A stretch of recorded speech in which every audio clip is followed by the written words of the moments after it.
trends and practical approach to cybersecurity. This FDP brings together experts from academia and industry to share the latest insights, tools, and practical approaches in cybersecurity.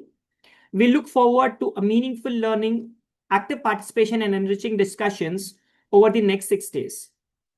My sincere thanks to AICTE ATAL Academy, our management and resource persons, and all the participants for joining us. I'm honored to introduce the dignitaries who have joined us. We are privileged to have our principal, sir, Dr. K. Prakash, sir, whose continuous guidance and support inspires us to take up meaningful academic activities and initiatives. We also extend a warm welcome to our Vice Principal, sir, Dr. Tirupati Rao, sir, for always encouraging innovation and quality enhancement. A heartfelt welcome to our Dean Administration, Dr. Shashidhar, sir, whose leadership ensures smooth functioning of all institutional activities. We are pleased to welcome the head of the department, Dr. Tanvir Jahan, ma'am, whose academic vision and motivations strengthen all our department endeavors. It's my privilege to introduce and welcome our chief guest for today's inaugural session, Dr. G. Narasimha, sir, a distinguished expert in the field, for accepting our invitation and for gracing this 6-day online ATAL FDP as the chief guest for the inaugural function. Sir is the principal for JNTU Hyderabad University College.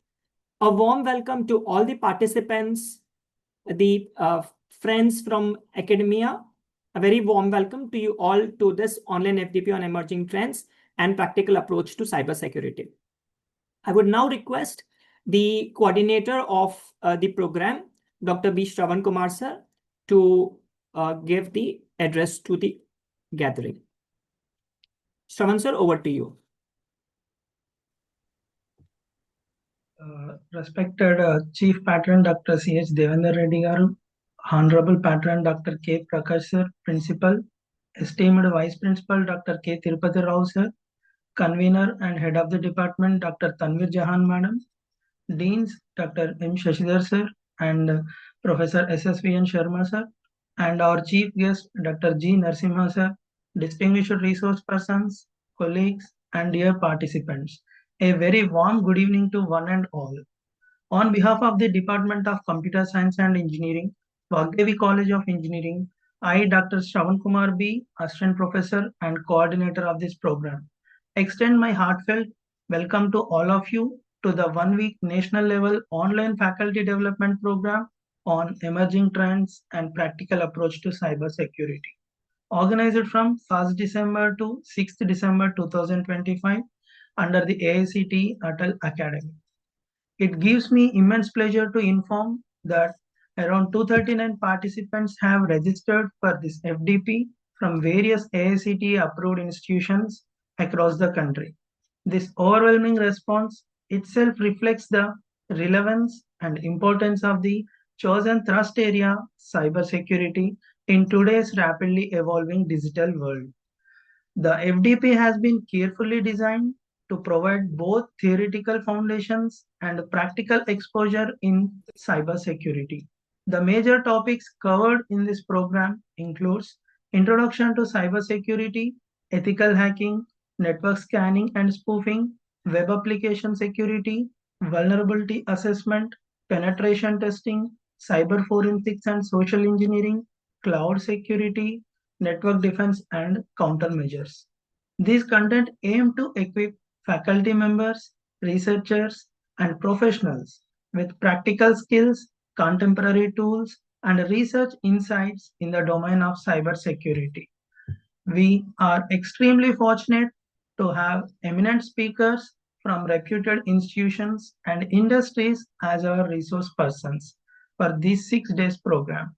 So, our resource persons are Dr. G. Narasimha sir, Professor and Principal, JNTU Hyderabad. Dr. Rama S. Patnaik, Founder, CEO, L-Cube Solutions. Mr. S. Sai Krishna, Technical Consultant, Data Security Council of India. Mr. Sai Satish, Founder and CEO, Indian Servers. Dr. Rashmi Ranjan Rao, Professor from NIT Warangal. Dr. K. Ailaya, Associate Professor, from NIT Warangal. Mr. Kumaraguru S., Senior Technical Trainer, ICT Academy. Mr. Javed I. Khan, Professor, Kent State University, USA. Dr. K. Pavani, Senior Software Engineer, UHG Group, USA. Professor Venkanna, Associate Professor, NIT Warangal. Dr. S.K. Subid Ali, Associate Professor, IIT Bhilai. Mr. Praveen Prodhuturi, Cybersecurity Engineer, Protera Technologies. Dr. Ruhul Amin, Assistant Professor, IIIT, Naya Raipur. We sincerely thank all our distinguished experts for sparing their valuable time and sharing their expertise with our participants. I once again welcome all the registered participants and wish you a highly fruitful, engaging, and enriching learning experience over the next 6 days. Thank you. Thank you for the briefing about the workshop, sir. Thank you so much. May I now request Dr. Tanvi Jahan, ma'am, to please speak a few words on this occasion.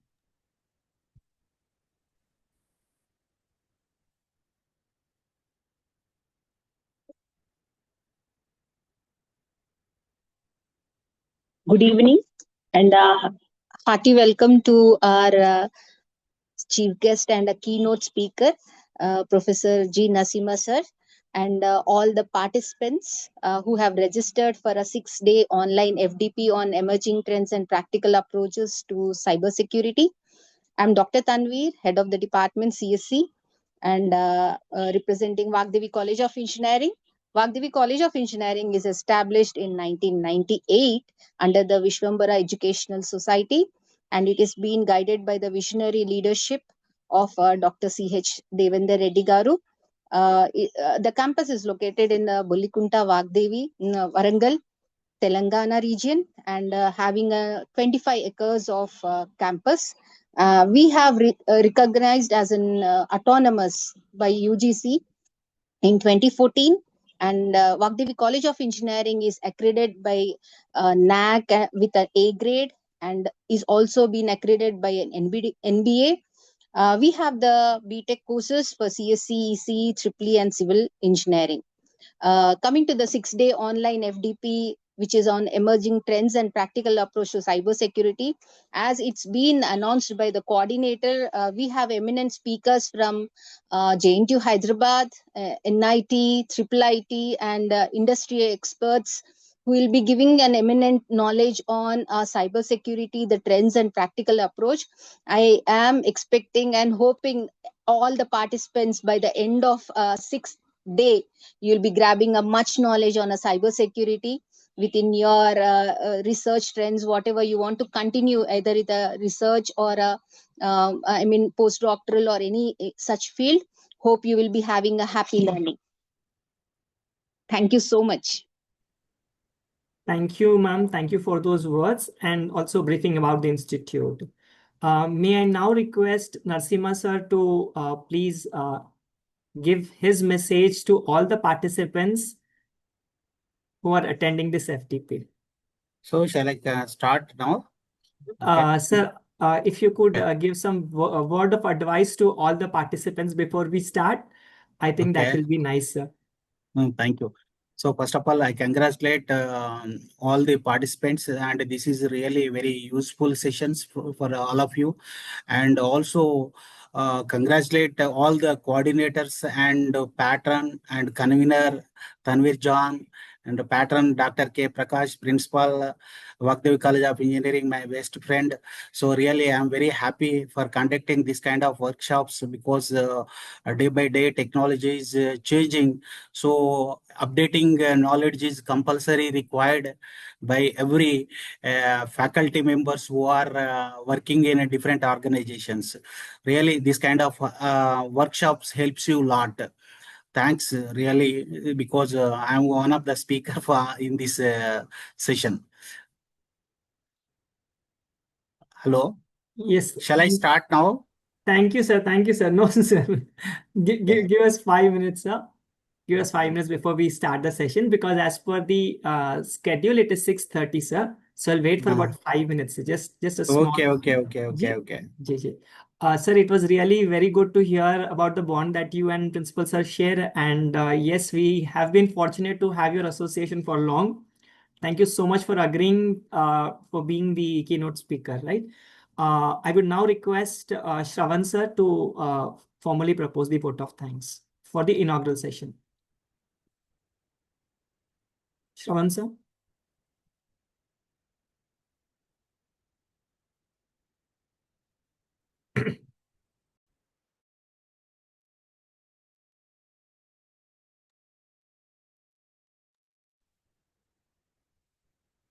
Yes, sir. I take this opportunity to express my heartfelt gratitude to our respected principal, Dr. K. Prakash sir, for his continuous encouragement and support in organizing this program. My sincere thanks to our head of the department, Dr. Tanvir Jahan madam, for her constant guidance and leadership throughout the planning and execution of this FDP. I also greatly appreciate the support of college management and Vishwamara Educational Society, whose vision and commitment to quality education made this program possible. A special and sincere thanks to AICTE and the ATAL Academy for providing us this wonderful platform to organize a national level program and for their continuous efforts in empowering faculty through quality training and initiatives in emerging technologies. Uh, thank you all for wishing the program a grand success. Thank you so much, sir. Just a gentle reminder to all the participants, since we are on an online platform, I hope that we all will be following the code of conduct for online smooth conduction. So I would request everyone to please join in at the appropriate time that the links are shared.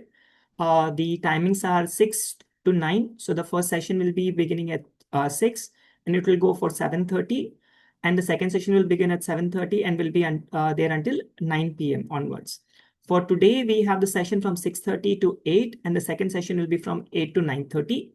Okay. Whenever these speakers are kind of speaking, I would request you, if you have questions, if any, please either put them in the chat box or use the raise button. I hope you already you are aware of the platform, so you can please raise your hand if you are to ask any questions. Do not keep your microphones on. It might disturb the speakers. Please do not share anything until and unless it is asked to. I'm sure that since we are all mature enough, so we'll be abiding by to the code of conduct and will be benefited most out of this FDP through the experts that will be speaking on. So we'll be waiting for a few more participants. We see in the group that there are a lot of people who are facing challenges. So we'll wait for about next 5 minutes before we get started for our first session. Also, Dr. Shravan and myself, we can be reached out to the WhatsApp group. I am sure that most of you have joined. In case you haven't joined, you have the link in the email that has been shared by Dr. Shravan. Okay. So if you're facing any difficulties in terms of joining, do put the message in the group, or you can personally text either to me or to Shravan sir. We will try to support you. We appreciate one of the active faculty who's kind of put the shorter form, the meeting link and the passcode. So thank you so much, sir, for helping us to smoothen the process. As you are aware that 80% of attendance is necessary for you to be eligible, and you will have to be giving your quiz. After you attempt the quiz and you secure the required credentials, then ATAL portal will be generating your certificate. You will be getting your certificate on the ATAL portal itself. So make use of these 6 days of learning. I wish you all a very, very happy learning and productive 6 days. So please ensure that you make the most out of it. Thank you so much for giving me this opportunity.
Yashwant, can you please project the slide for Dr. G. Narasimha, sir?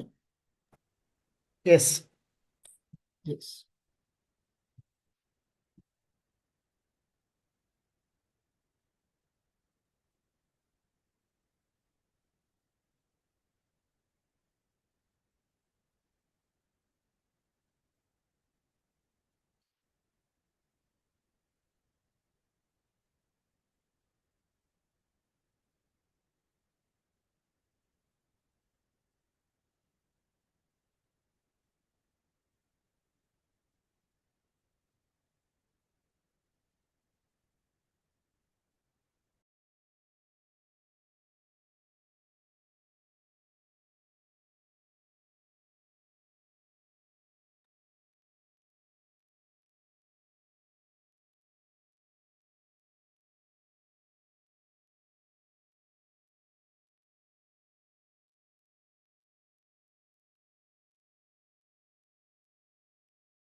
Yeah, Yashwant? Yes, sir. Yashwant? Yes. Yes, our PPT, not this one, Yashwant. The one that you prepared. Just a minute. Sure, thanks.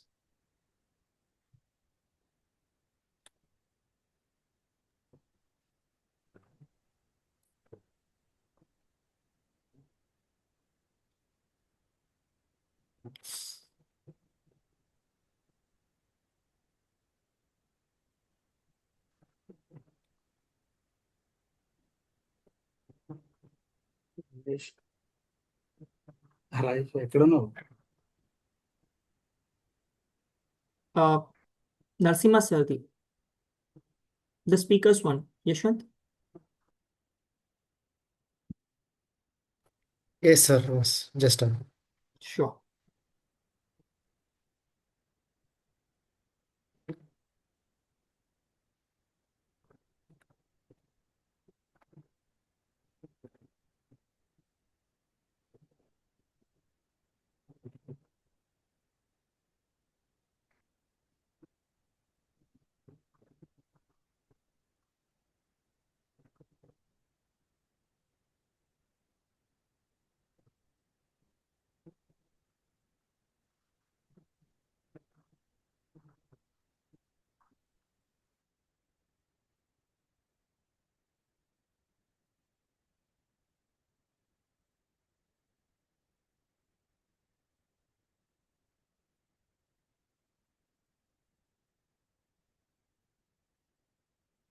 Perfect.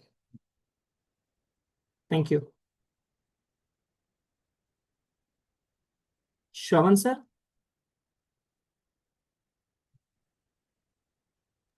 Yes, sir.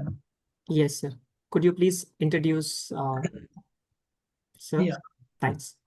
Very good evening. Dr. G. Narasimha Garu, currently serving as a professor in CSE and principal at JNTUH, University College of Engineering, Sultanpur. Sir has 25 years of teaching experience, research and administration across esteemed institutions such as JNTU Kakinada and JNTU Hyderabad, as well as private institutions. Sir is a dedicated mentor and Sir has successfully guided 33 PhD research scholars with 10 currently pursuing their research under his guidance. Dr. Narasimha Sir received an Outstanding Reviewer Award from Elsevier Computer Science and Electrical Engineering Journal in the year 2017. Sir, involvement in professional organizations include being a key member of IEEE, ACM, ISTE, and CSI. Sir has received State Haritaharam Award, Certificate of Excellence as a NSS Coordinator from Honorable Governor Dr. Tamilisai Soundararajan. Visishta Seva Puraskar, Best Citizen of India, and Shiksha Ratan Puraskar awards for meritorious service. Dr. Narasimha's research focus on encompasses network security, computer networks, and data mining. Sir has impressive publications record with 175 research articles in international conferences and renowned peer-reviewed journals, 78 of which are indexed in Claritative Web of Science and 85 in Elsevier's corpus. Notably, Sir has been honored with Best Paper Awards at ACM International Conference in Istanbul 2015 and 2018 and IEEE Conference in Agadir, Morocco 2017. Additionally, Sir holds 4 copyrights granted by ACM USA for his research publications. Sir's research interest includes network security, computer networks, and data mining. To date, Sir has published 153 quality research articles in several international conferences and renowned peer-reviewed international journals with good impact factor. 60 research articles were indexed in Claritative Web of Science and 65 articles in Elsevier Scopus. One of his notable achievements includes successfully undertaking and executing a DST-funded research project with a financial outlay of 25 lakhs, titled Enhancing Security in Mobile Ad Hoc Networks. Sir has also delivered keynote addresses on cutting-edge technologies like artificial intelligence, machine learning, deep learning, cybersecurity, and Internet of Things at various international symposiums and conferences. Thank you, sir. Thanks for accepting our request to deliver your lecture in our FDP, sir. Thank you, sir. Thank you. Thank you, Tam. Thank you very much. So, Thank you so much, sir. Now we request you to please take over the session. Thank you, sir. Thanks to everyone.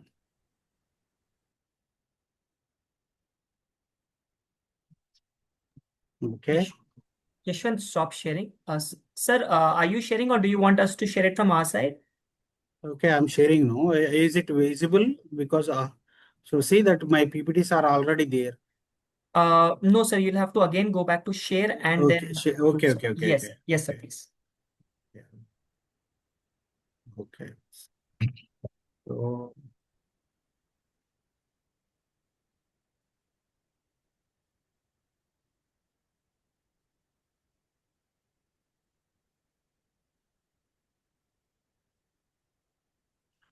Is it okay?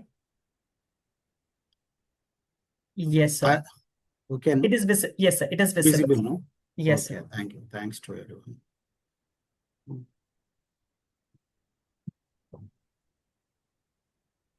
Sir, to slide share mode, sir. Okay. Yes, sir.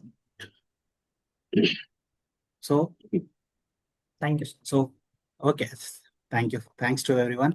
So, first of all, myself, Professor Narasimha, Professor of Computer Science, presently working as principal at Jain University College of Engineering, Jagityal. Earlier, I worked at Jain College of Engineering, Sultanpur. Recently, only I transferred to Jain Jagityal as a principal at Kondagattu. So, before going through the cybersecurity, so what because my content is cybersecurity essential. And protecting your digital assets in 2025. And here network, there are, because what is a network? Network is important. Computer networks plays a vital role in understanding cyber security. Okay, how data flow from one point to one location to another location, and what are the layers involved in computer networks. So because once you see that open system interconnections, OSI reference model or TCP/IP reference model, transmission control protocol and internet protocol reference model, there are, in OSI reference model we have 7 layers, and TCP/IP reference model we have 5 layers. Okay, so but all layers principle is because main having what is if you put everything in a single one, it's a very it becomes complex. So because to avoid the complexity and everything, because unambiguity and debugging so becomes easier once we have a layer kind of things. So physical layer or data link layer, because in one OSI reference model has there are 7 layers. Seven layers, physical layers. Once you see that what is a physical layer, its major responsibility is to oversees the data. What is bit representation, transmission of data from node to node delivery. So in the form of bits. So that is a data will what is a data will flow from one location to another location from the different form. So like unlock data, sine wave form. But at the what is but from once it receive that computer or at any devices, the data should be converted in particular what is a network dependent format to so system dependent format. So with the help of modulation and demodulation techniques, while transmitting data from source location to destination location, we'll do the modulations. While receiving the data, we'll use a demodulation kind of thing. So because ASK, PSK kind of things, amplitude shifting and phase shifting. So those technology will be used for modulating the data. Or suppose you heard about amplitude simple pulse, this kind of modulation techniques like a simple digital data for the digital data, zeros and ones, converting into electrical signal format.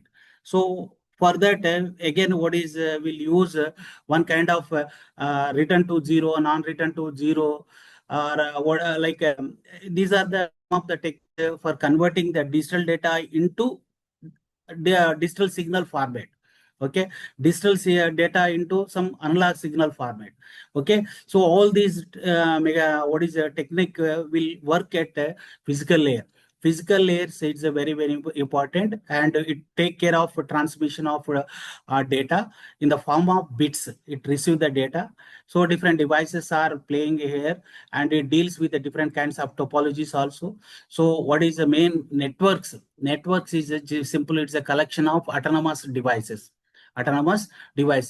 So how data will be, what is a collection of topology is nothing but is a collection of collection of rotors. So how rotors takes a data from other rotors. So and it transmit a data temporarily. It is a store and forward to the next level. So at which layer it works, rotors or switches or different internetworking devices are there. Like a simple, if you take a simple cable like a repeater works at physical layers. Okay, switches and bridges are operate up to the data link layer. And what is rotors works up to network layers, and gateways are up to what is a transport layer.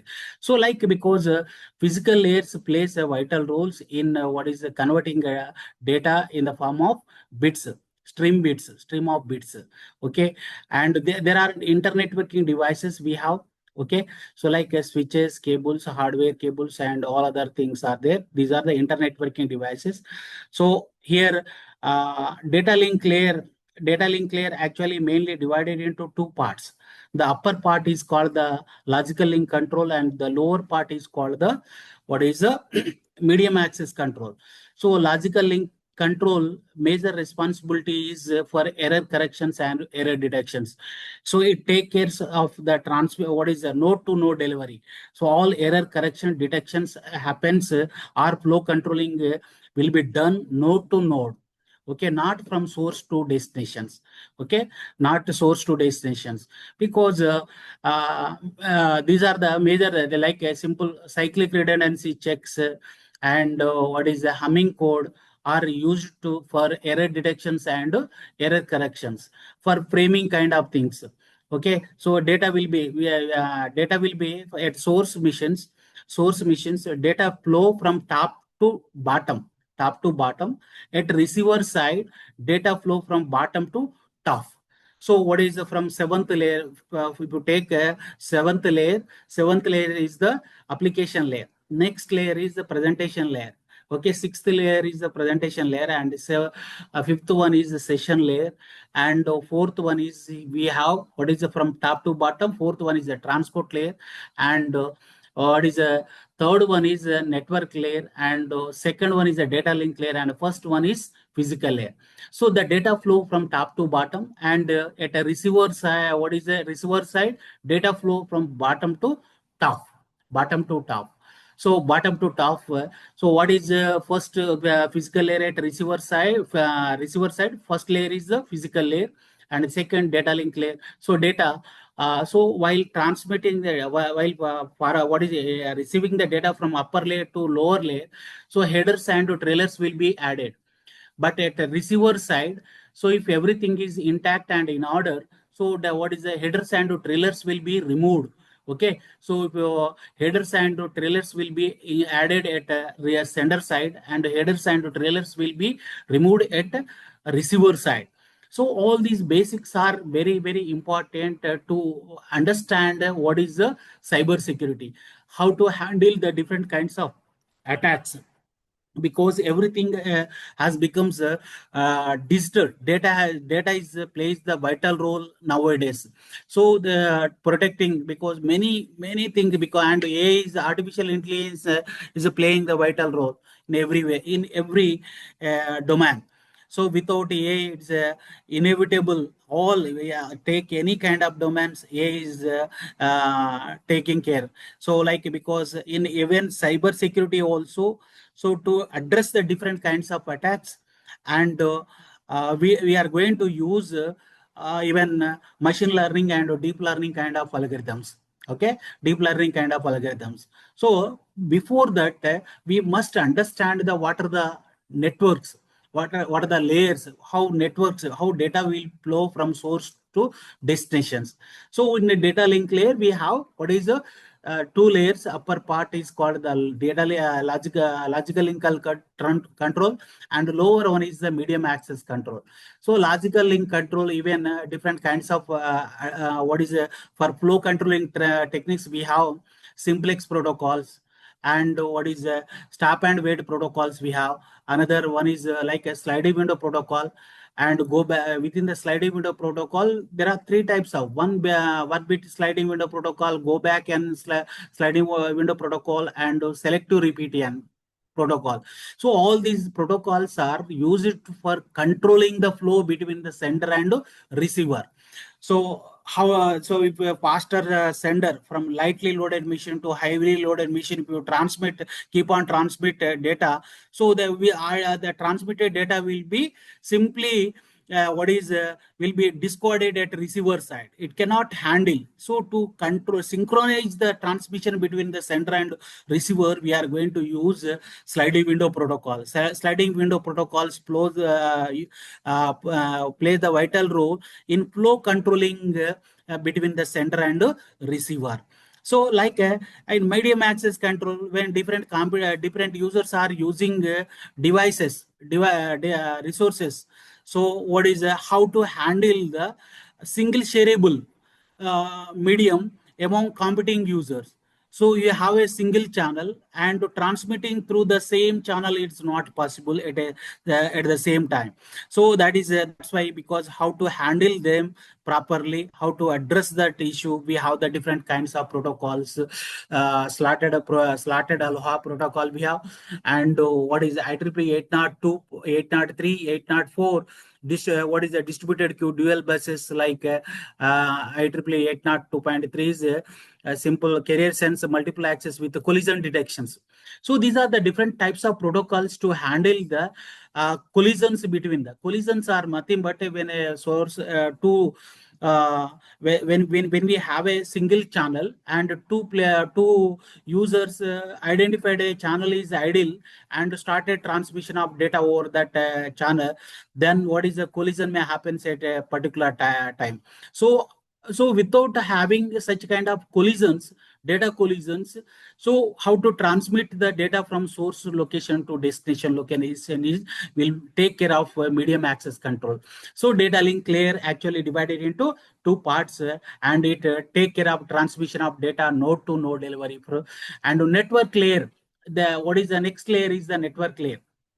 Network layer, because here is a, so it take care of transmission of data from source host to destination host.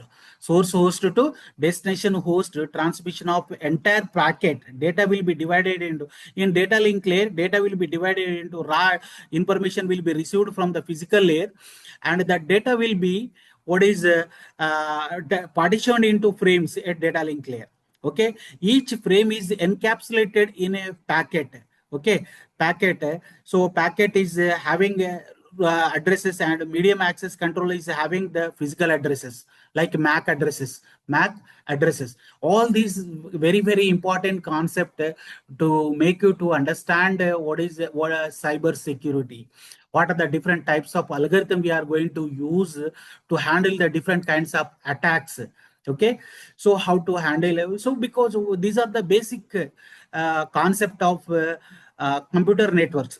Okay, so after this we are going to discuss about cyber security. So in the network layer, major responsibility of the network layer is routing a packet from source host to destination host, and here IP protocol is going to be used.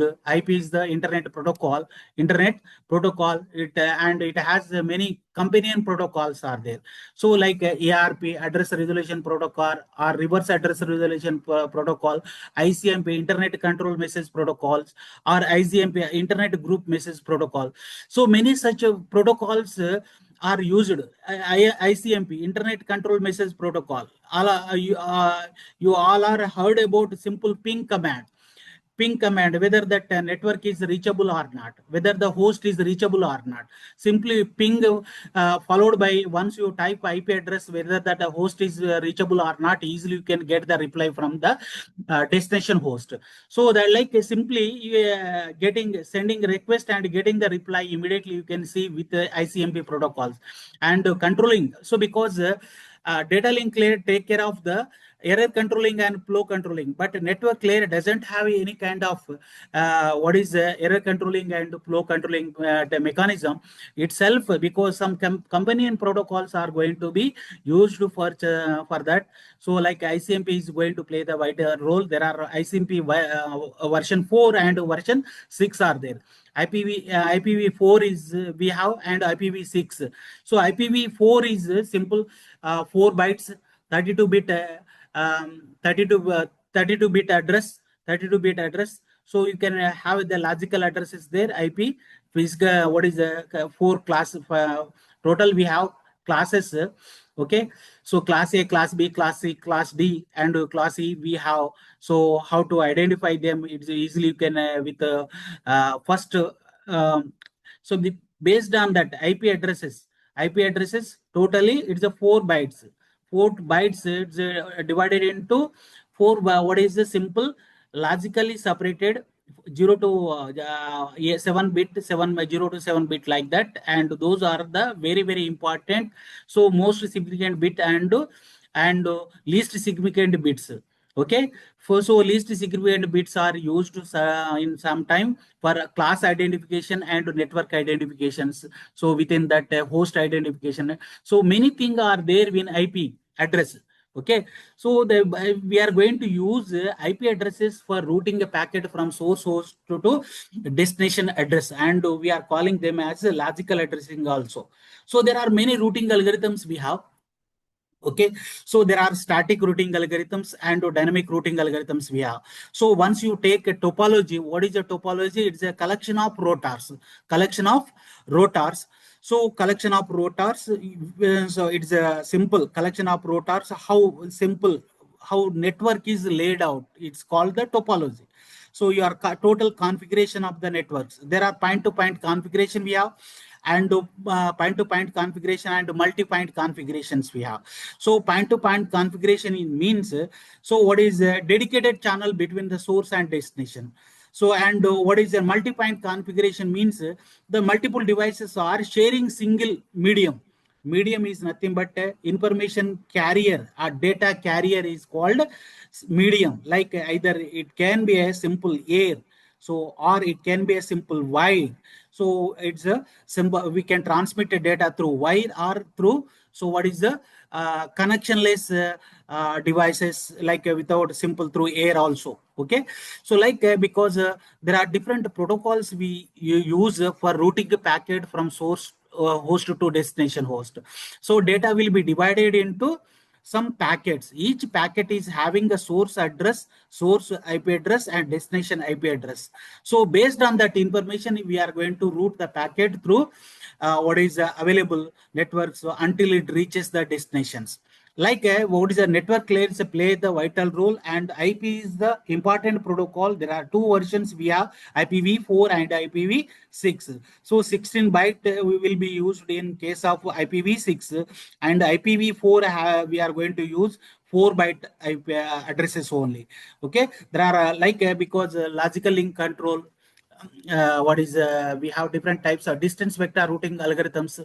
Okay, so logical link control algorithm, different routing algorithms. Distance vector is one of the routing algorithms which is used for routing the packet. Dynamic routing algorithm, there are static routing algorithm. So static are nothing but a simple table driven algorithm.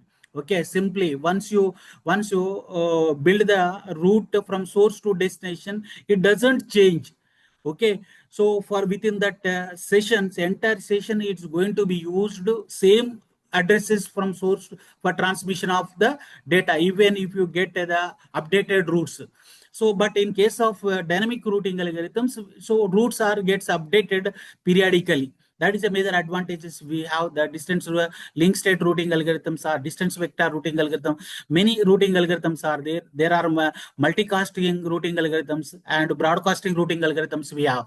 So based on the transmission we are going to select the particular routing algorithms. And for example, simple multicasting, you have a topology, and then what is each node is considered as a, so what is the topology is nothing but, suppose you have a acyclic graph. From that we are going to generate a acyclic graph, and only certain nodes are included for the transmission of data, multicasting. So the nodes which are included within that particular spanning tree, we call it as one of the spanning tree will generate from the particular this one topology, and that spanning tree we are going to use for multicasting or broadcasting.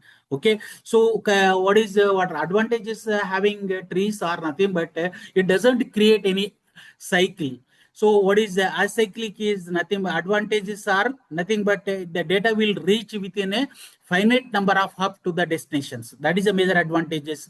And we are going to have the many routing algorithms like AODV, ad hoc on demand distance routing, distance vector routing algorithms for ad hoc kind of networks, and destination source routing algorithm, DSR routing algorithm. Many are there, like many algorithms. So depending on kind of networks we are going to use. Okay, so what are the layers involved in transmission of data? Physical layer, data link layer. How data link layer plays? So what is a physical layer? It takes a data, it converts the data into signal will be received. So once a signal received from the signal, what is a, just to assume as a, there are sender machines and receiver machine. At sender machines, physical layers, information will be, so what is a physical layer? Data, it's the physical layer is having the stream of bits. That the stream of bits will be converted into some signal format, either analog signal format or digital signal format. So that data will traverse through the cable, okay, or like a coaxial cable or fiber optic cable or through air until it reaches the destination. Once it reaches the destination host, again the data will be demodulated, so that demodulated data will be received by the physical layer of destination host. So once it receives the stream of bits, that will be transmitted, provided to the upper layer, that is what is a data link layer. So a data link layer, it dividing into some what is frames. Each frame is having what is a sender address, sender MAC address and destination MAC address, who has sent and to whom it has sent. So what is all sender and receiver addresses are included in the physical address included in there. So if everything is correct, then what is that? It's a physical address. The addresses, that is a trailer and header part will be removed, and that only information part will be provided to its upper layer, that is a network layer. So it removes the data part and provide the data part to the upper layer. So like a data flow from sender to destination. So in particular format, so until reach the data finally.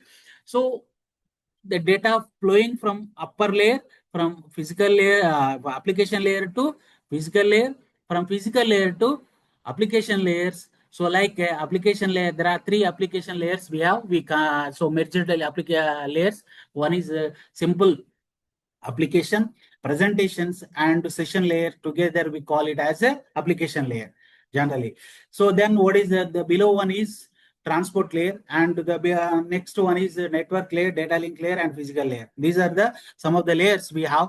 So network layers, that is important for transmission of data from source to destination. And transport layer, once you consider, it take care of the transmission of entire data from source host to destination host. Source process.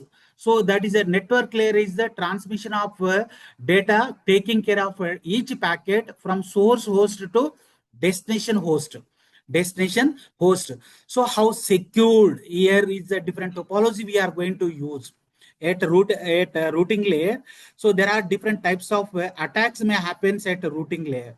So different kinds of attacks may happen at MAC layer. So so how to address them, it's very, very important. And we have to identify the secured path.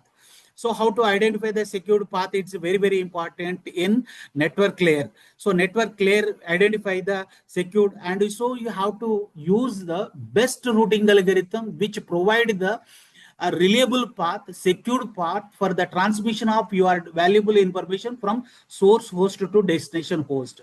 So like secured AODV, secure, just you can see that secure AODV, AO is ad hoc on-demand distance vector routing algorithm, which take care of securing your information.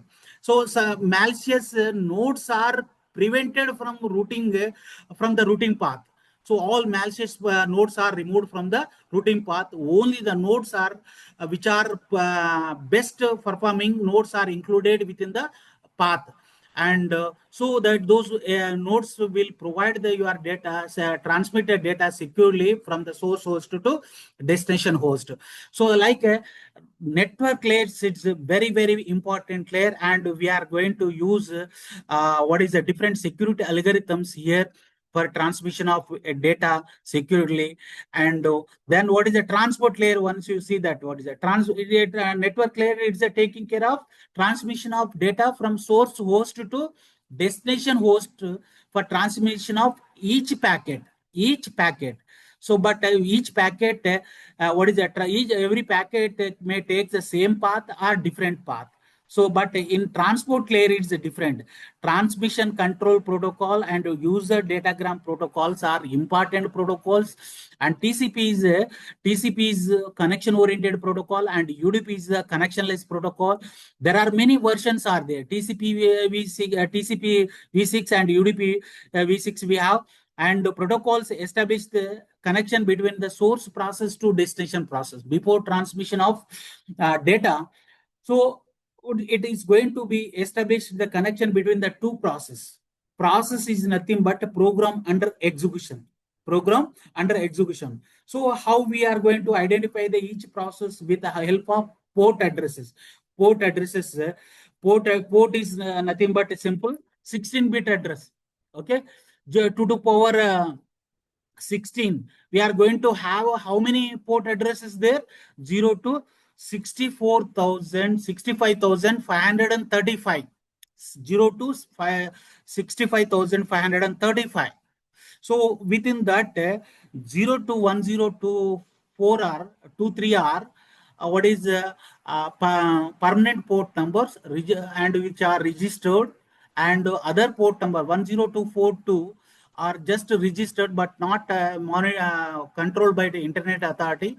But other port numbers are that is 49,000. So that is a 1024 to 49,151 are registered port number for 2 to power 16 bit.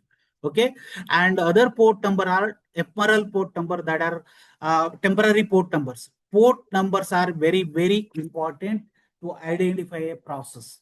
So from one process to another process, okay, process to process control, it's a very important. So what ICMP protocol has a one IP address, what is the port address? Like TCP is having one port address.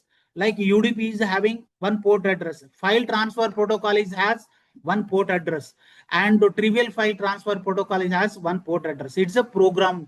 It's a program. So each one is identified with some port number. Okay. So like even you can see that what is there are this kind of example you can find in even operating system. So what is even different process? How do you identify the process with simple fork is a system call which returns a process ID.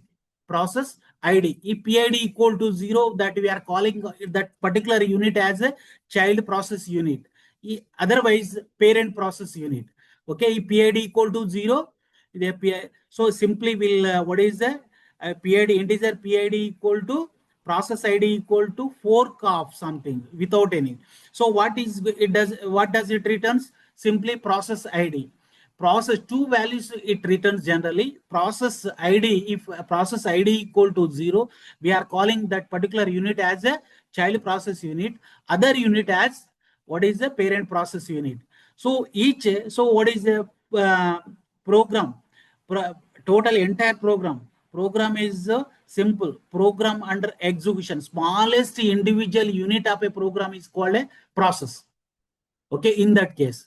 Okay, so one unit within the one program, when we are within unit PID equal to 0, that unit we are considering as a child process unit. Other unit we are considering as a parent process unit. So like you can suspend a temporarily child process and you can enter into the parent process. You can temporarily suspend parent process. You can start execution with child process. So like suspensions by using wait or wait PID system call, you can suspend a process, or simply you can use even sleep function for temporary suspending the particular process. So within that ideal period, it's going to execute the other part of the program. Like process identification. What is the process? Okay, same kind of thing is TCP. Port is very important here. TCP is a simple transmission control protocol. So we are going to establish the connection before transmission. So with the help of three-way handshaking mechanism, it send the segment. We call the data by it's in the form of segment. So each packet will be encapsulated into what is in segment. So port address, port is a sender process ID, and destination process ID will be included within the segment. Each segment is having two parts. One is a sender part, what is a header part, and a trailer part, and a payload part. Within the payload part, we are encapsulating the packet. And what is the header part is having the sender port address, destination port address, and trailer part is having like a controlling part, like a cyclic redundancy check, or if anything goes wrong while transmitting the data, so correction can be done within the segment itself. So with the help of cyclic redundancy check. Okay, so error controlling can be done with the help of. So error controlling and flow controlling, we can do. Error controlling can be done at a what is a transport layer, as well as at a data link layer also. So because so TCP transport layer required error controlling, because upper layers are called user layer. Physical layer, data link layer, network layer, and transport layer are all these layers are not visible how things are going to happen in between. So but upper layers are, all three layers are user layers. Okay, so here transport layers, we have TCP and UDP protocol. No, so we establish the connection with the help of three-way handshaking. We release the connection by using four-way handshaking. Three-way handshaking is nothing but three segments are get exchanged between the sender and receiver process. Sender and receiver process. So like a TCP, if you take a simple how connection established, what are the system calls involved in TCP, like a simple socket is a socket program, inter-process communications, all of you know that inter-process communications. So that is which provide the communication between the unrelated processes. Okay, so there are it is possible to there is also possible to provide the communication between the related processes. Related processes are nothing but child parent process. Unrelated processes are both process doesn't have any kind of relation, but still communication we can do with the help of socket programming. Socket programming. So socket programming. So without it, because cybersecurity is required, there are many protocols we are going to use, many system calls we are going to use. So which system calls are going to be used for attacking, so what is stealing the valuable informations. Okay, so like TCP, once you use socket returns a descriptor. Okay, so file descriptor, socket descriptor will returns, and we are going to use certain server and client process. So socket, bind, listen, send, receive. These are the some of the system call and close. These are the system calls used at sender server side. And socket and connect, socket, connect, and send, receive. These are the system and close system calls are used at client side for establishing the connection between the sender and receivers. System calls are very, very important. Functions are different and system calls are different. System calls are going to use the services of the what is kernel. Okay, so kernel, it's kernel service it is going to use. So communications happens process. So CPU scheduling, for example, CPU scheduling, or so what is the different types of when different process compete for a shareable medium, handling that particular one is only possible with the help of like a shared memory. And what is shared memory concept, and with the help of semaphore. Okay, same same get and same operations, like because system calls are important, like even open is a system call, f open is a function. Okay, so transport layer, uh, TCP is a connection oriented protocol, and UDP is the connectionless protocol. So UDP is also having it doesn't establish any connection before transmitting data from source to destination, but it's a conjunction. It creates a lot of congestions, and but a TCP it's a reliable one. So comparatively, UDP TCP is reliable, and in case of UDP, every segment takes a different path until it reaches the destination. But in TCP, every segment takes the same path once the connection is established between the sender and receiver. Like so, transport layer is a very, very important layer. It takes care of transmission of what is the data, entire data, total data, intact and in order from source process to destination process. Source process to destination process. So here just you are seeing that what is only physical layer, data link layer, and all these layers related to what? Simple TCP/IP reference model. Okay, so HTTP, these are the application. There are in the application layers. Once you see different, what is the different application layers are having. One is application layer, presentation layer, session layers we have. So presentation layers take care of what is the encryption and decryptions of data, and presenting the data, translating the data one format to another format. Okay, so like session layers, it establishes the sessions between the users, and so and in synchronization, so it's going to be used in what is some chunk points are included within a session layer, and there are different these are the HTTP hypertext transfer protocols, and with security and domain names systems and email different FTP, many application layer protocols are there. Okay, so domain names, once you see the domain names, J2, so what is www.j2h.ac.in, that will be the map to a particular IP addresses.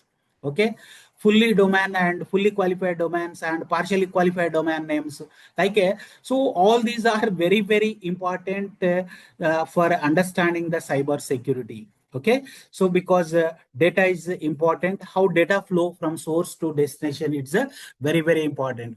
And you know about the different cloud techniques, you know about the different what is different mechanism. Okay, so what is what is the remote method invocations? Okay, or what is RMI, simple RMI, what what is what are the advantages of cloud, what are the advantages of grid computing technique? So there are many methods are there, distributed computing and peer-to-peer computing, and what is the distributed computing technology also. You should understand how to protect the data in that level. Okay, so that network security and infrastructure, once you see firewalls. Okay,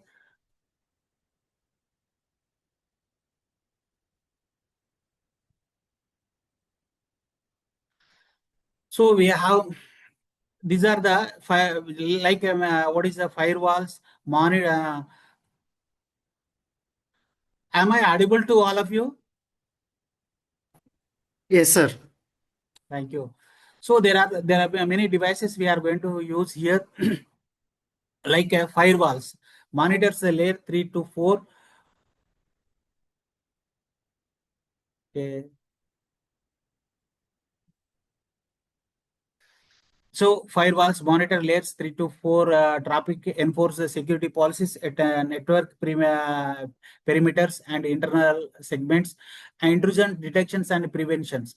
IDS, intrusion detection, there are differential intrusion detections, and what is intrusion prevention techniques are there. Analyze the network traffic in real times and detects and blocks malicious activities, and what is APT signatures. Network segments, divide the network into security zones, and contains lateral movement and limit the blast radius of breaches. The VPN, virtual private networks and encryptions. So secure, because virtual private network, because what is the virtual private network? Simple. What is the one tunnel will be created from source to destination? It is a one kind of simple private network. So again it is it take care of different rotors.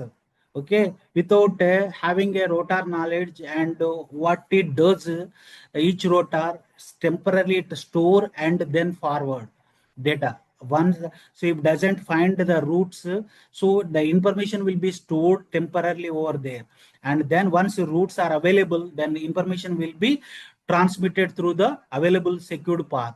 Encryption, so there are many encryption, symmetric is and asymmetric algorithms we are going to use here.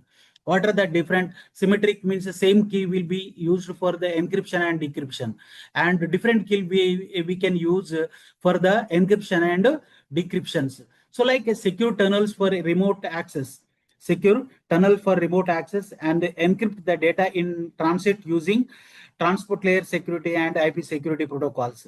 Okay, so TLS we are going to use, and IP security protocols we are using at what is the network layer, and TLS we are going to use secure transport layer. Okay, transport layer securities. Transport layers is a very, very important. Ultimate security should be provided at transport layer.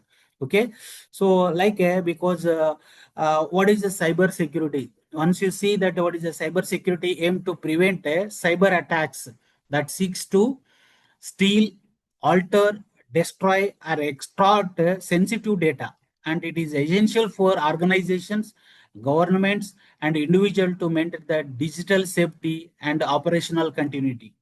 It ensures the practices of protecting the systems, and data from malicious attacks. So what is a safeguarding information from unauthorized access and theft? Okay, ensuring the confidentiality and integrity and availability of the data.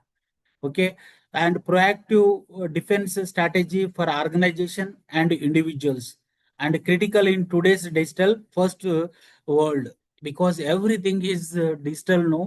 Every in organization, if you see that what is we did many things on different kinds of attacks. Okay, so we used many deep learning algorithms also, see that how to identify them. So simple whether attack happened or not. Okay, so we'll take the data set, take the data set, and it's simple. See that what is a simple, there are artificial neural networks.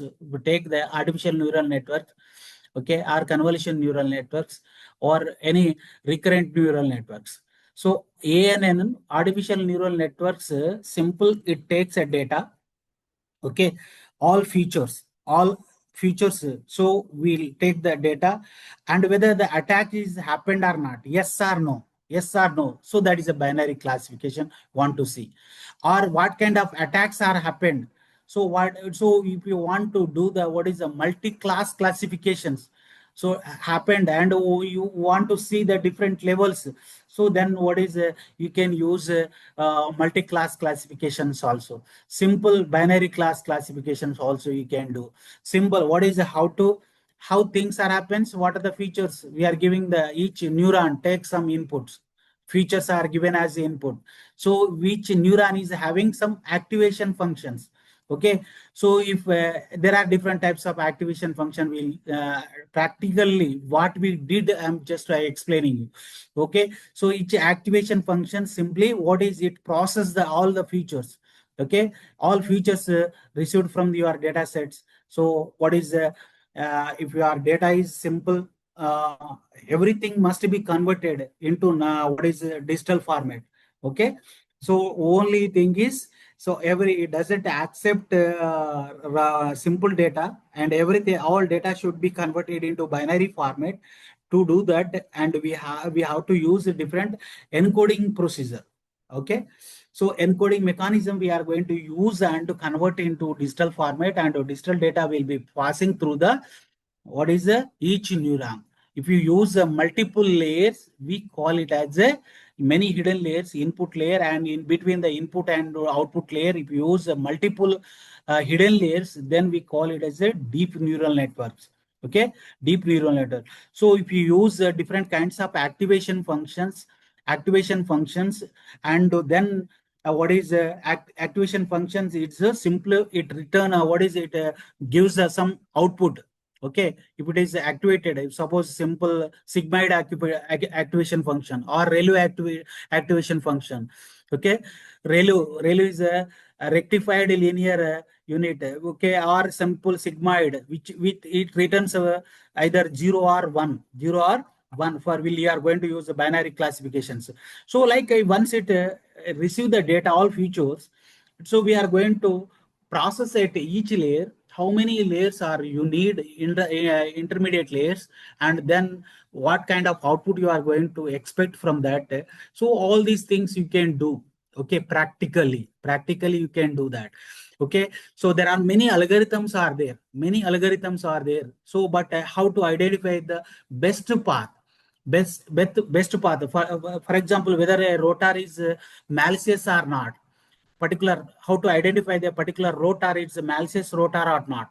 So if so what is if you can consider the certain parameter, like that historical information of that particular rotor. If you take the historical data of that particular rotor, how that particular rotor transmitted, how many packets are simple throughput.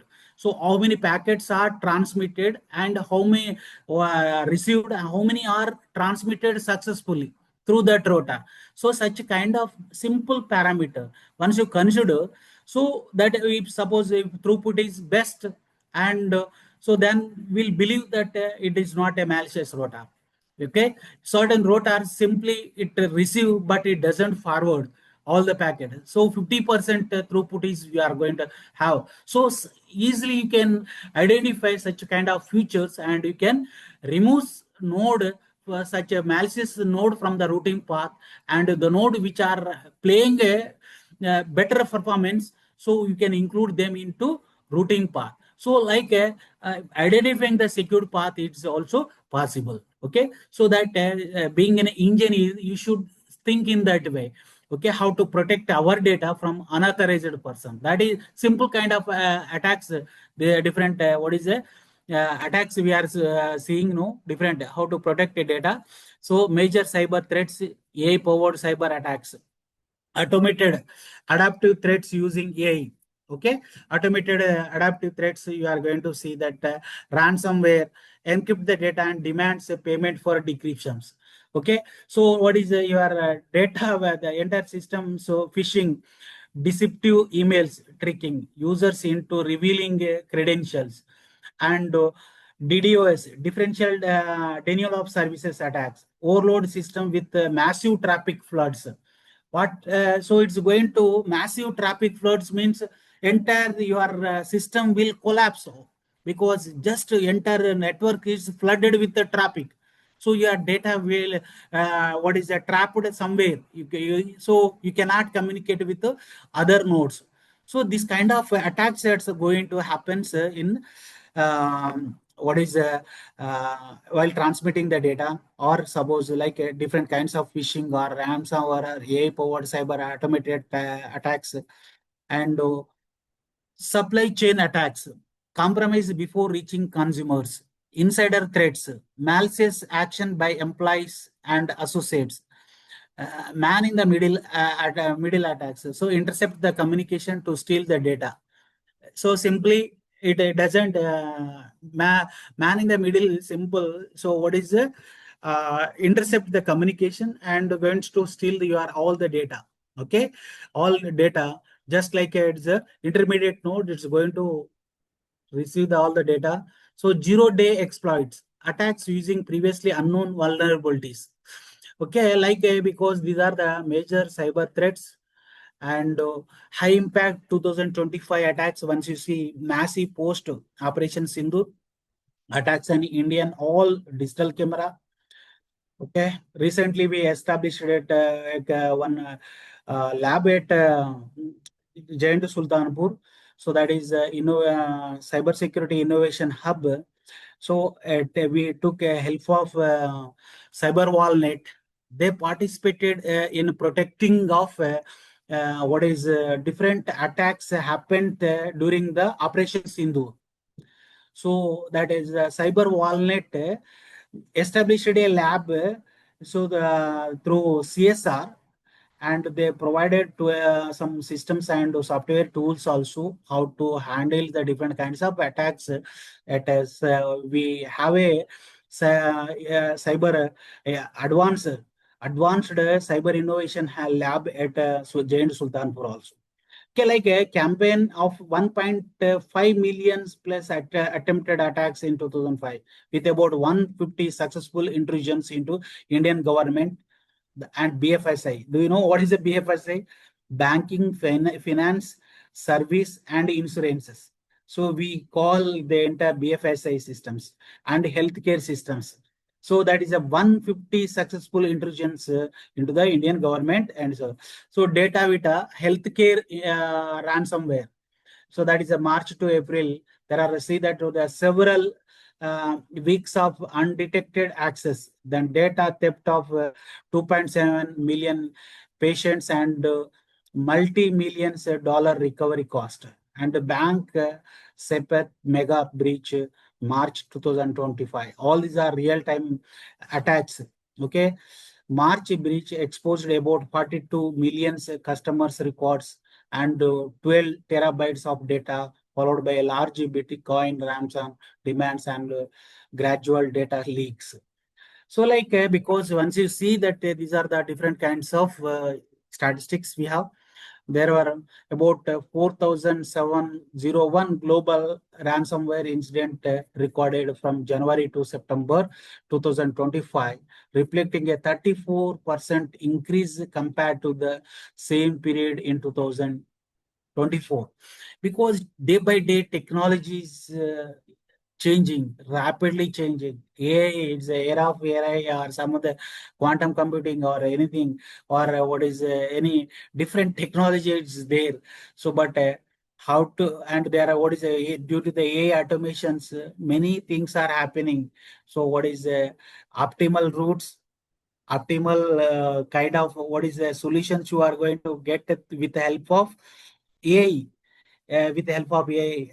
You all know that a simple, what is simple algorithms like just to take both are, there are simple algorithms. What is AI, artificial intelligence? It just pursues its environment and takes action over that environment. So like because it required some input. Any algorithm, it's algorithms. It takes some inputs and what is act on that what is on particular environment based on the given input. So like artificial intelligence, if you see that or different these two simple algorithms, blind search algorithms, depth first search and breadth first search. Depth first search, both breadth first search are simple algorithms only. So what is the purpose of this algorithm? Simple. We are blindly will explore all entire graph and all nodes which are included within the graph we are going to explore. But so we start at a source node and traverse toward the target node. So, but once we use the optimal algorithm, like any simple like A star algorithm, A star is also A algorithm. Okay, A star admissible solution you are going to get. Admissible solution. So that is a informed algorithm. We call them as informed algorithms. So we within the what is better time complexity comparatively. What is depth first search and breadth first search? We are going to get the better solution. So such algorithms are playing a vital role even in cyber attacks, addressing the different kinds of attacks. Okay, so that's why because they are also using equally how to attacks by using AI. So for good things and bad things, AI is they are using. So that's why because AI is very very important. We have to learn and we have to how to use different algorithms here included in AI and how to address the different kinds of cyber attacks. What are the different kinds of attacks? How to classify them? Okay, what kind of attacks happens? So practically, okay. So DDoS attack, what are the DOS attacks? What there are DOS attack, there are low frequency, high frequency attacks are there. What are the low frequency? What are the high frequency? What do you mean that one? Okay, local to root and it's a one kind of attacks. So low frequency attack. So that is see just what are the different types of DDoS attack. Okay, so classifications of attacks are important. Okay, understanding these are the basic things. Just what I'm discussing, what kind of technology is there, and how to use them. So the average total cost for a ransomware attack was estimated around 5 to 6 million, considering all consequences like recovery and remediation cost. India recorded hundreds of millions of malware detections and millions of cyber incidents by 2005, making it one of the most targeted countries in Asia, with the government, BFSI, healthcare sectors frequently affected. Okay, so so National Defense Corporation ransomware attacks March 2025. A sophisticated ransomware attack by the Interlock ransomware group targeted National Defense Corporation, a major defense contractor. So attackers exfiltrated 4.2 terabytes of sensitive military and supplier data before encrypting systems. Okay. So all these things, best practices, if you see, keep software and system updated with the latest patches. So these are some of the best practices So, and implement the multi-factor authentications for all accounts. Use strong and unique password and password managers, and install antivirus and anti-malware protections on all devices. Okay. So practice good email hygiene and avoid suspicious links and attachments. Enable the firewalls and network segments. Regular security awareness training for all staff, and implement a zero trust security model for access control. Okay.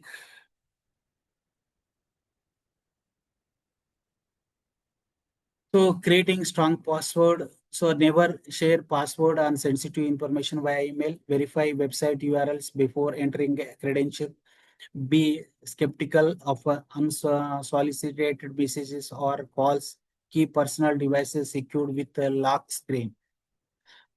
Okay, like a three-pillar defense model: prevent, detect, and recover. So incident response plan. Once you see, identify and confirm, detect. Okay, once identify and confirm the security incidents immediately, and contains isolate affected system to limit the damages. So that is very, very important. And forensic analysis to understand the breach and restore the systems and data to normal operations, and document the lessons and improve the defense systems. Okay, these are the some of the things we have.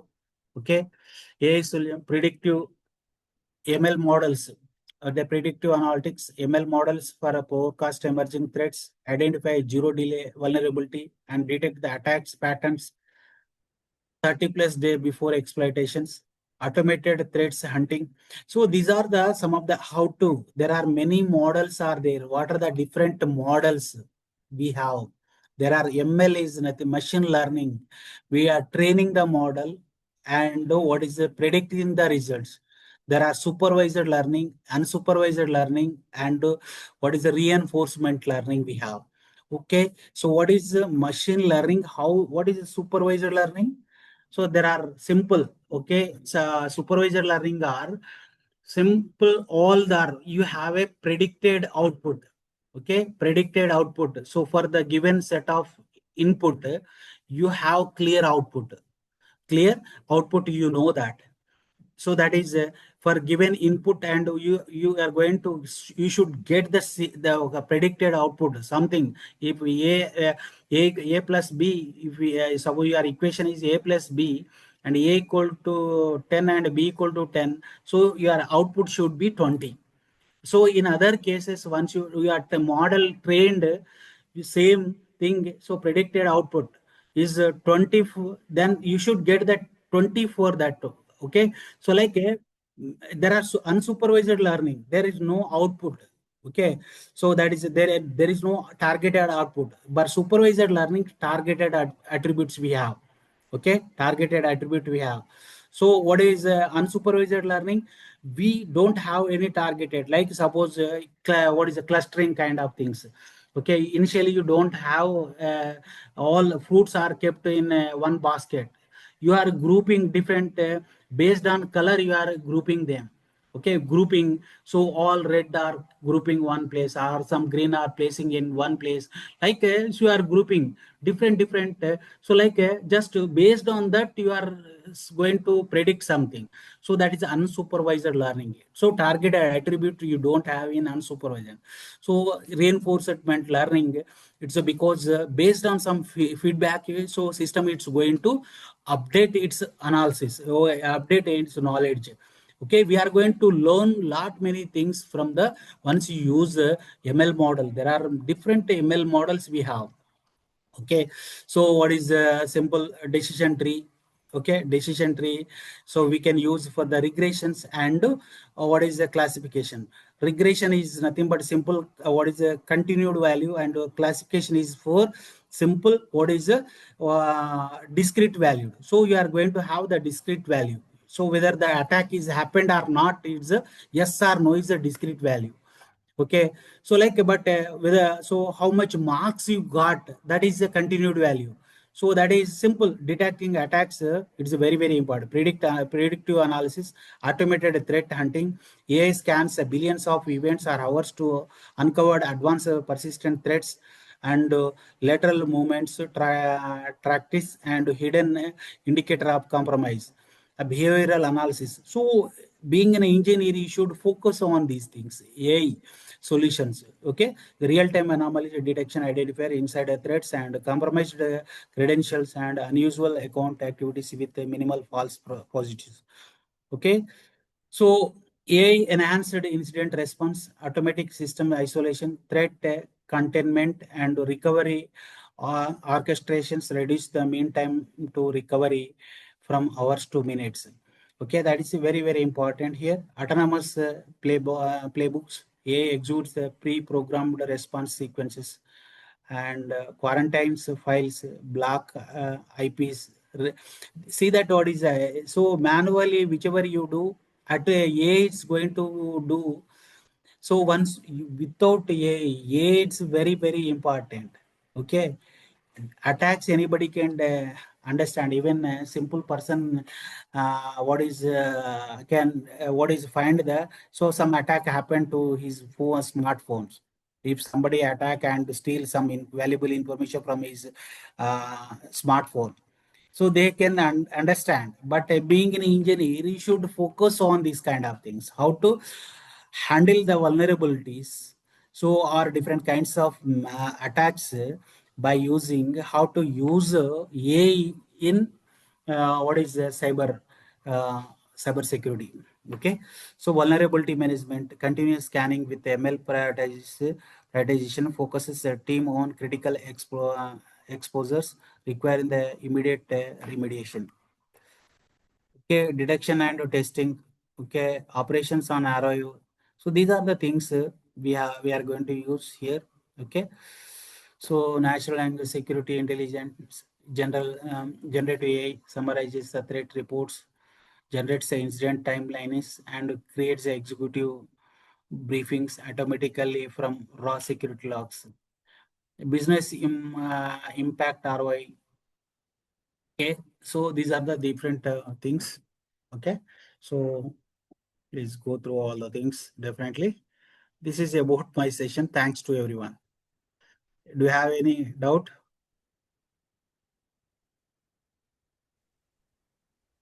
Thank you so much, sir. Dear participants, as sir was asking, if there are questions, if any, you may please unmute yourself or put the question in the chat box.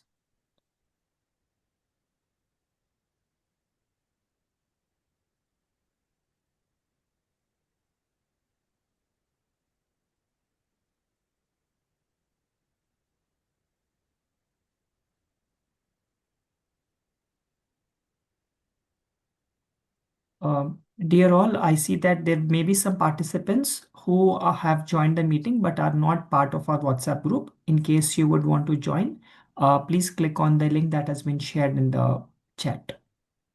Okay. So thanks. Didn't say any question. Thank you. Thank you so much, sir. Thank you. Narasimha sir, please be in the meeting for a few more minutes before Okay, we okay, can okay, actually okay. close it. I know Okay. I'm taking extra leverage from you. Thank you, Okay, thank you, thank you. you're welcome.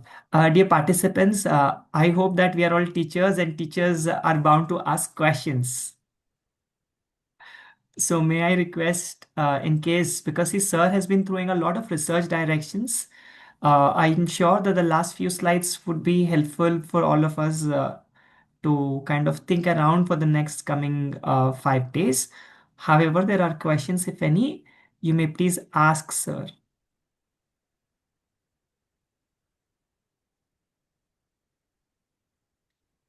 May I request Nagajyoti ma'am to please propose the vote of thanks? Nagajyoti ma'am?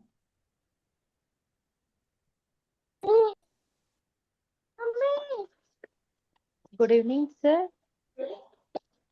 Good evening, Good madam. evening to everyone present. On behalf of Vaagdevi College of Engineering, I am truly honored to deliver the vote of thanks for today's section on Introduction to Cybersecurity and the Basics of Networking. And first and foremost, I extend our sincere gratitude to our speaker, Dr. G. Narasimha, Professor and Principal of JNU Hyderabad, for sharing such a valuable insight. Your clear explanation and in-depth knowledge have given us a stronger understanding of how networks function and more importantly, how we can protect them in today's digitally connected world. And I would also like to thank our the faculties, coordinators, and management team for their continued support and for providing us with the opportunity to learn from experts. Thank you once again and have a wonderful day. Uh, Thank you, sir. Thank Thank you. you, thank you, thank you Thank you, so sir. much. Sir, there's a Thank you. question in the chat box that has been asked by one of the faculty, sir. I think Niranjan Sharma, sir, is the person who has asked, in which layer data will leak, sir? Can you please explain? It's a Okay. question from the participant, sir. So data leak, it's a possible in presentation layer. In presentation layer, there are, because there are 7 layers are there, it take care of transmission of generally data leak is happening. Upper 3 layers are user layers, application and session, presentation and what is session layers. Okay, in the presentation layer we do encryption and decryptions. So generally data leak happens in that way, in that layer. Also the what is a data leak may happen. So definitely it's going to happen in case of even the say, transport layer also, because it's going to take care of the transmission of entire message from source process to destination process. So within that also the attack can happen. Okay, that's why we have the secured socket layers. Thanks. Any more questions? Is it okay? Sir, one more question has come up, sir, in the chat box.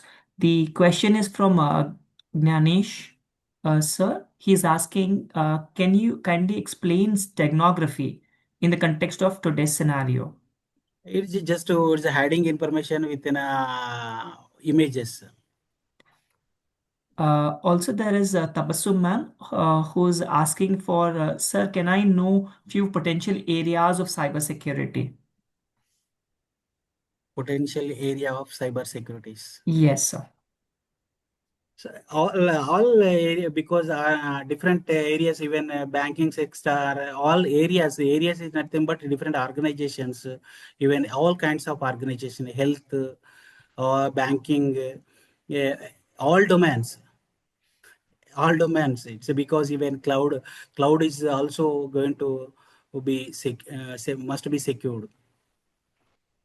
So we are going to put a lot of information into the cloud. So cloud is a simple data storage.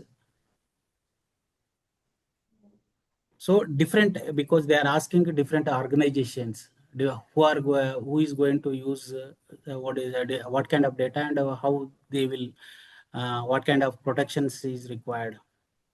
So like a healthcare system is required, banking system is required, even education system is required, all the things. Is it correct? Is it okay?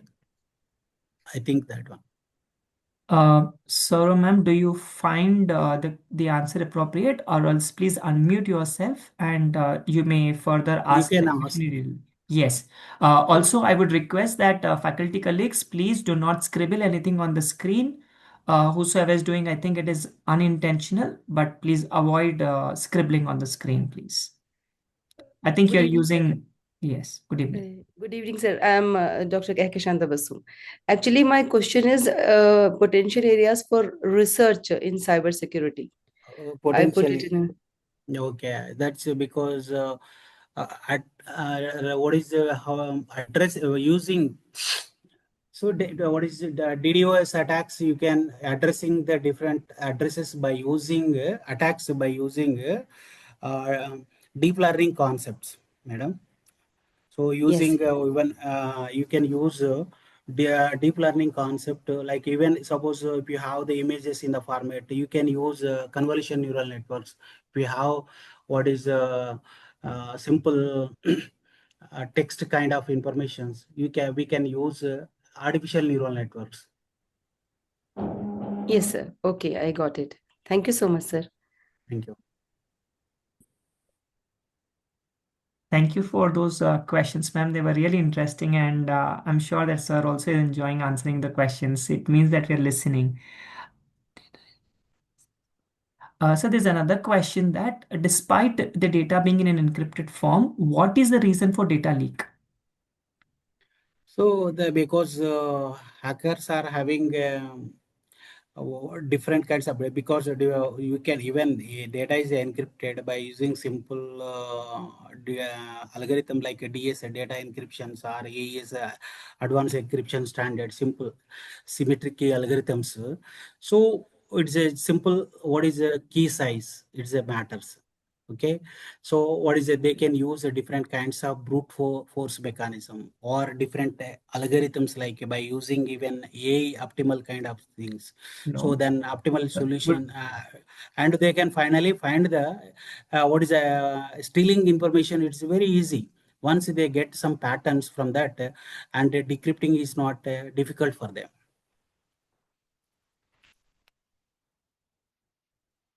Yes.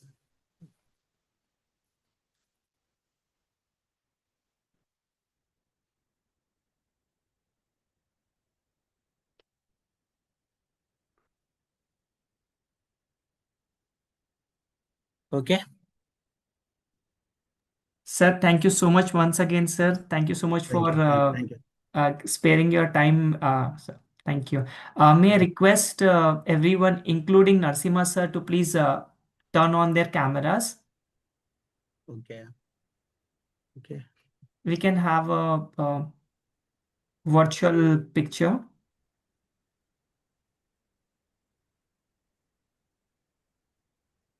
May I request everyone to please turn on the camera.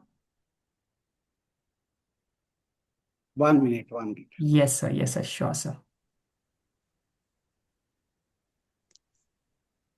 Okay. Is it okay? Shravan sir, are you able to see Narsima sir? Uh, No, sir. So your camera is not on, sir. Your video is not on, sir. Okay. Sir, me face కనపడట్లేదు sir.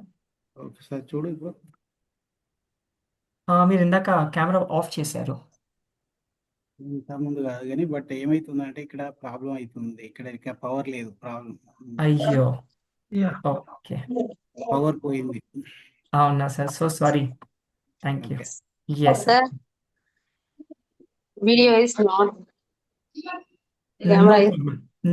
No problem ma'am. Yashwant, initial గా చేసుకోలేదా?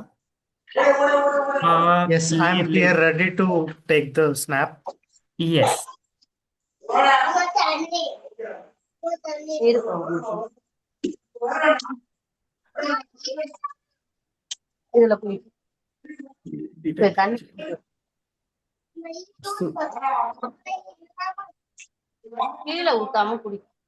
Yashwant, do let us know once it's done, okay? Request everyone to please switch on their videos if it's possible. Thank you.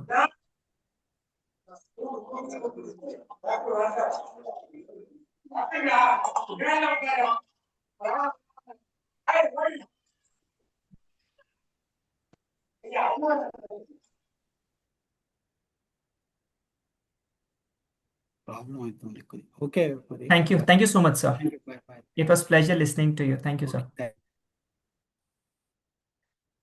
Dear participants, as you see that there were no questions, so we were able to free sir now for 10 minutes. Our next session will begin at about 8 o'clock, and Dr. Ramesh Patnaik will be our next speaker. Along with Rama ma'am, we will also have Srinivas sir, who's wing commander, and will be having this session at 8 p.m. I understand that it's really late, and I really appreciate you all joining in good numbers and being present throughout the session. Happy learning. Thank you so much. You may please turn off your videos if it's not necessary. Thank you. Also, one important announcement, kindly please join in with the email IDs that you have registered the FDP with. Second important thing that is there is, please have your name as the registered participant name. Third thing is, please be ensure that you are learning, and remember that we will be looking into all the compliances, and a test will be conducted based upon which, and the attendance, your certification can be generated from the ATAL portal. Sir, Raju sir, it is available in the chat. I will once again drop the meeting link in the chat. Raju sir, can you click and join? Dinesh sir, what we've done is we've taken the Google, so we will be downloading the attendance from the Google, the attendance from the Zoom Meet. We will not be circulating any additional Google form or links for attendance marking. Thank you so much, sir.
Yashwant, you'll have to join two people in the meeting. One is Rama Patnaik ma'am, and the other is G. Srinivasu sir.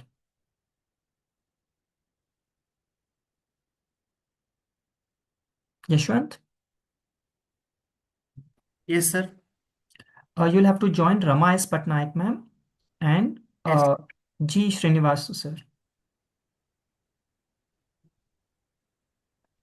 You can keep the Brahma ma'am's intro. Yes, on the yes, yes, screen. sir. Yes, That's good. yes. Thank you.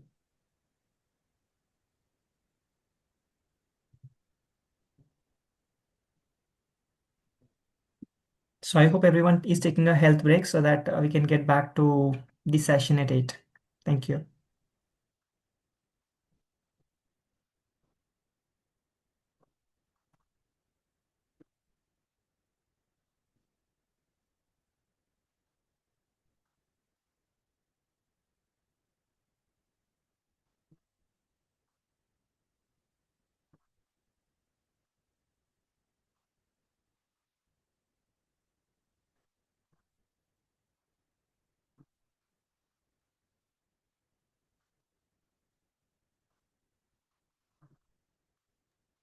Sir, we'll be sharing the PPTs with the permission of the speakers. Okay. At the end of the FDP, we'll be sharing a link with you all, wherein the speakers who have agreed to sharing the demonstrable work, their presentations will be shared. I hope it answers Dinesh, sir. It answers your question. Thank you. Sir, will it be shared in the chat? Ma'am, I was saying we will be sharing a link, not today, by the end of the FTP. We'll be sharing a folder link wherein all the speakers who have agreed to share their presentations will be put in there. Thank you, sir. Thank you. You're welcome, ma'am. Thank you so much.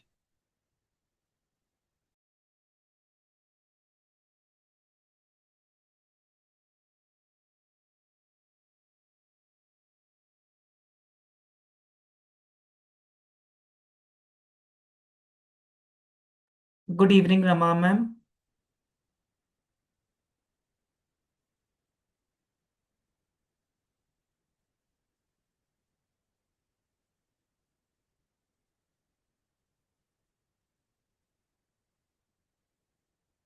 Yashwant, could you make Rama Patnaik, ma'am, Rama S. Patnaik, ma'am, the co-host?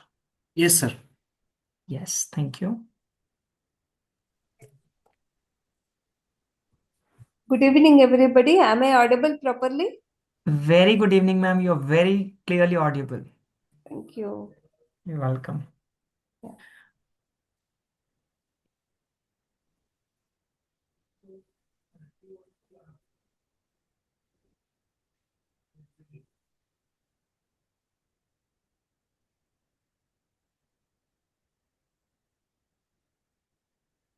Okay, shall we start? Or people wanted to take a quick break of 2-3 minutes and come back? Yes, ma'am. We're waiting for 8. We'll be starting the session. Okay. 8. I mean, I'll be introducing you and then we can get started. So they're Yeah, in health sure. break for now. Right. Srinivas sir has joined, ma'am. Or is it Yeah, taking he will be joining. Do you have his number? Yes, I have shared the thing with sir also. I'll just connect back with him. Yeah, right. Okay. Thanks, ma'am.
Ma'am, in the meantime, could you share the presentation? Could you just try sharing the presentation in case you're facing any challenge, Rama, ma'am? Let us check here. Yes.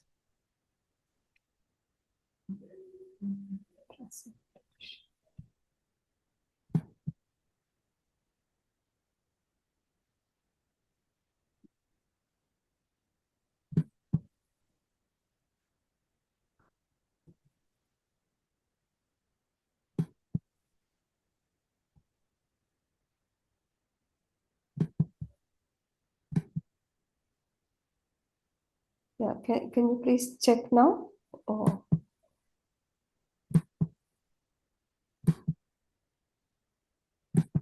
I have shared. Are you able to see? It's still loading. Yes, ma'am. Okay, ठीक. Is it visible to you?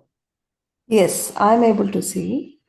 Yes, yes, ma'am. Yes, ma'am. Right, I'm stopping sharing now. Right? Yes, yes, ma'am. Yes, ma'am.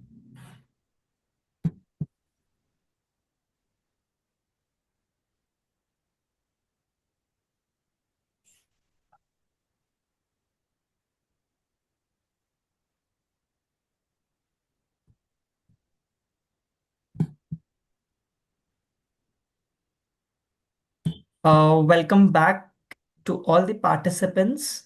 Let us now begin our session 2. To get started, I am really very happy to actually introduce the speaker for the session on role of cryptography, cyber laws and compliances. This will be handled by Dr. Rama S. Patnaik ma'am and Garigipati Srinivas sir.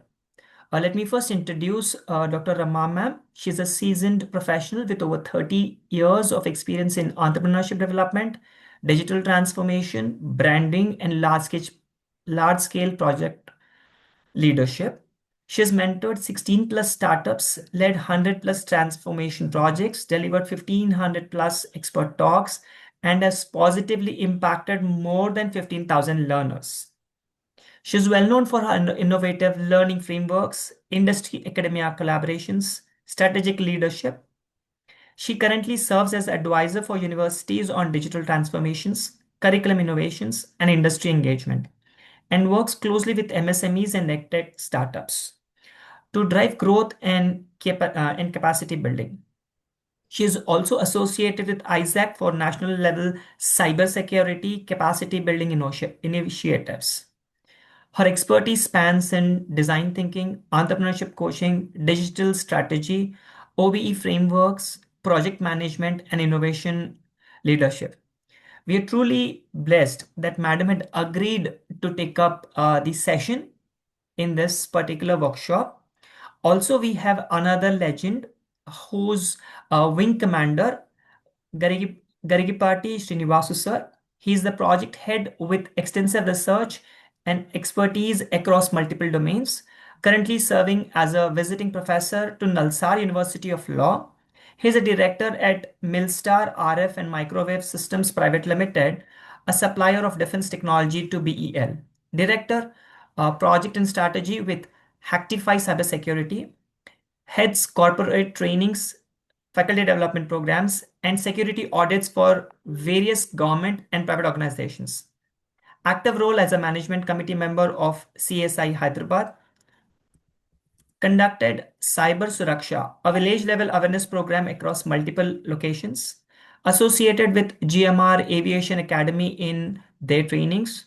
Known for effective communication skills and adept negotiation abilities, and has contributed significantly to digital transformation and technology adaptation in various organizations. Sir has spearheaded initiatives for developing low-cost anti-drone solutions and many more. These two legends will be actually delivering a session on role of cryptography, cyber laws, and compliances. With these few words, I hand over the session to Rama Patnaik ma'am to take over and to dwell what she has to say. Over to you, ma'am. Thank you. Thank you, Salim, for a lot of things what you said. Pleasure's mine. That's really nice words. Thank you so much. You're welcome. And good evening, everybody.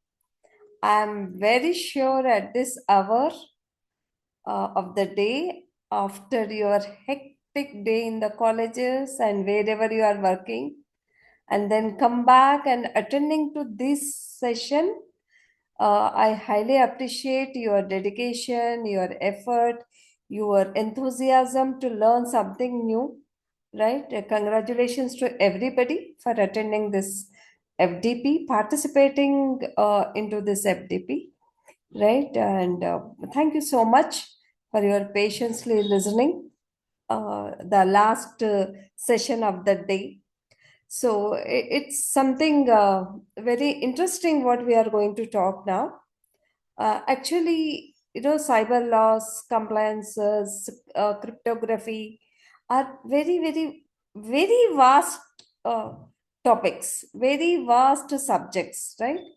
And doing it in an hour or 90 minutes is really very, very difficult. Hope you all must be knowing.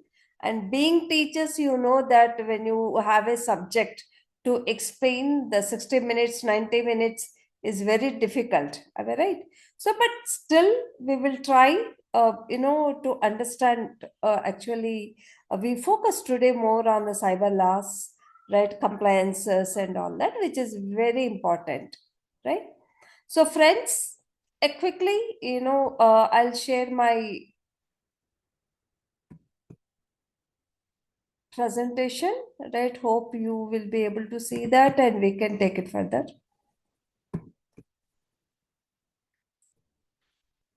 Is this visible?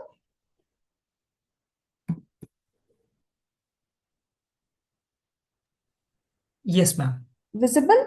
Yes, ma'am. Yeah, right, great. So, No, it's ma'am, it's not visible. Yeah, now it's and visible. it is a technical kind of thing.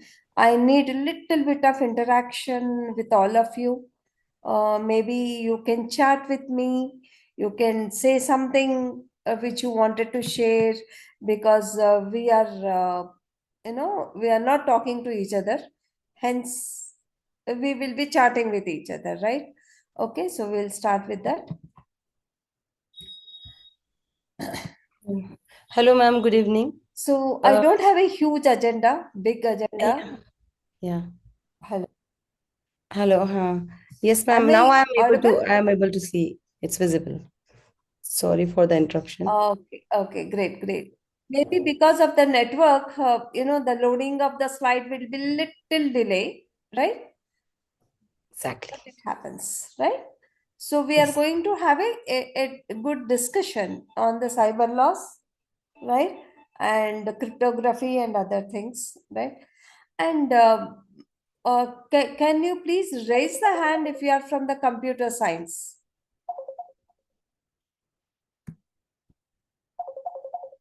Can you please raise the hand if you are from the computer science?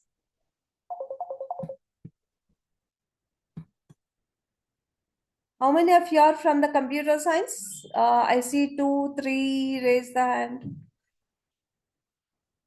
4, yeah. Any more? Please raise the hand. Ma'am, few of them are responding in the chat as well. Yeah. I'm seeing that. Yes, I'm seeing that. Yeah, good. Most of you. Looks like many of us are from the computer science background. Okay, I just wanted to see how many of us will be knowing about the encryption or heard about the cryptography. That's why I asked. Because every computer science student must be knowing about the networking essentials and other things, right? Good. Thank you, guys. Thanks for the quick response. And I see many of you are active still, right? And answering me on the chat, right? So, TK, let us take it further, right? Thank you. Thank you so much. Oh, Mamata has given me 2 hands. 2 hands to raise. Good. Okay. A quick check. I have few questions for you, right? Let's see what's your answers. Please do answer on the chat, right? Please do answer on the chat.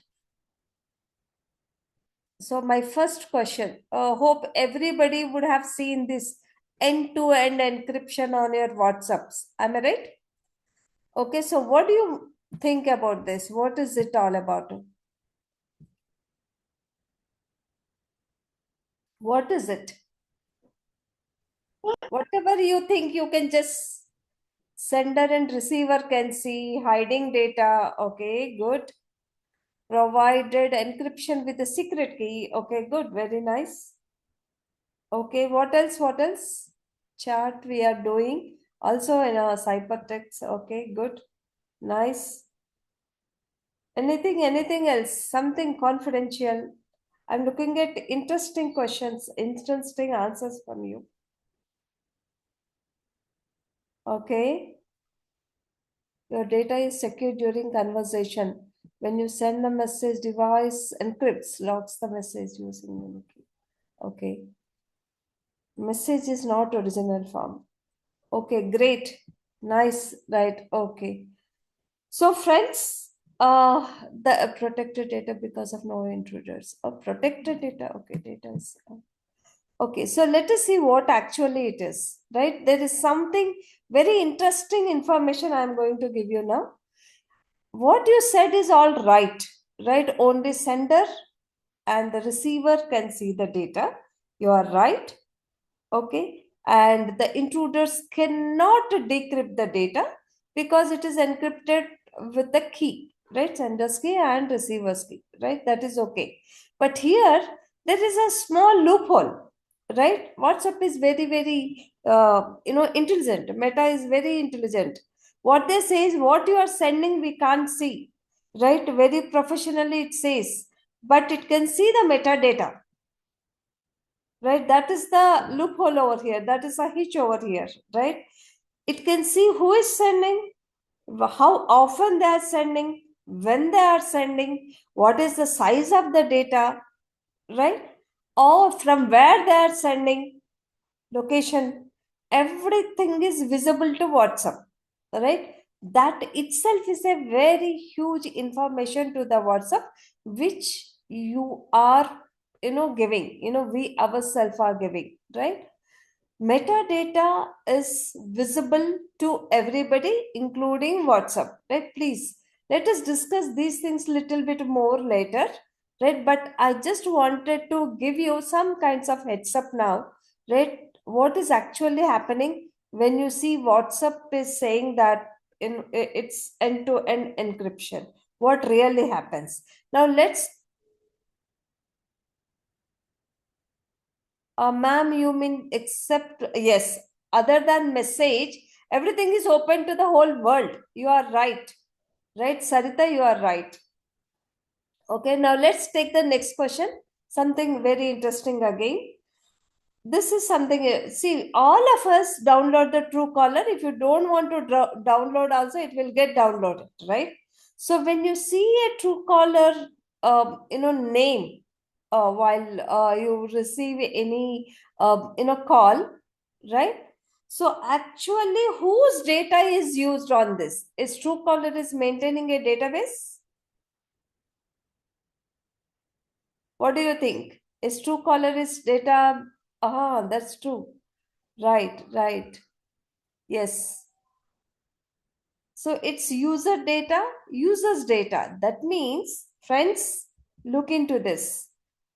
It's your contacts will be uploaded as soon as you download the Truecaller, right?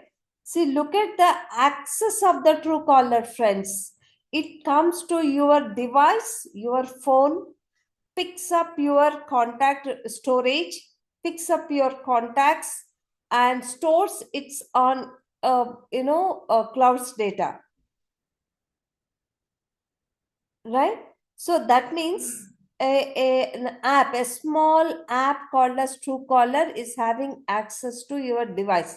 When it can access your contact data, contacts, it can access any part of the storage also, right? So that is the again a big gap while you are downloading certain apps like Truecaller, right? Now, my next question, right? This is something which is going on in the web, news, everywhere. Very hot topic. Very hot topic. You all must be knowing about this guy's case. Am I right? Iboma Ravi. Right? How many of you know that? Right? Most of you must be heard about this. Now you tell me, what is the case which is against Iboma Ravi, right? What people are saying, illegal platform. Okay, somebody said, Kalyani says it's option number 4. Option 2, Okay. Option 2. Okay, digital piracy. All, okay. Arvind says 3. Neeraj says 3. Shailaja says 2. 1. Okay, I see multiple options. 1, 2, 3, 4. Everything is used over here. Okay. Right, 4. All. Yes. Srilata, you're right. It's all. But, there is an interesting twist to the whole case. Right? Yes. Though it is all, it is not a crime according to the Indian law, according to the cyber laws. This is something very interesting what he has done. He did not upload the content to a website. Right? He did not upload the content to a website, which is a crime. Okay? Right? Illegal data upload is a crime. What he did, he has stored it on a private cloud or a private server, something. And on his website, he has given only the links to that pirated content, wherever it is. Right? Which is not there in the law. Law never talks about this kind of information, right? This kind of access, right? Now you tell me, do we have all the right? Is the law is having the right to arrest Ravi or not? Because he's not uploaded, he hasn't uploaded any content. Point number 1. Point number 2, while accessing the site, IBOMA site, we ourselves has given the data to him. Our names, our numbers, our email IDs, whoever is having it, whoever is accessing it, they have given the entire data, right?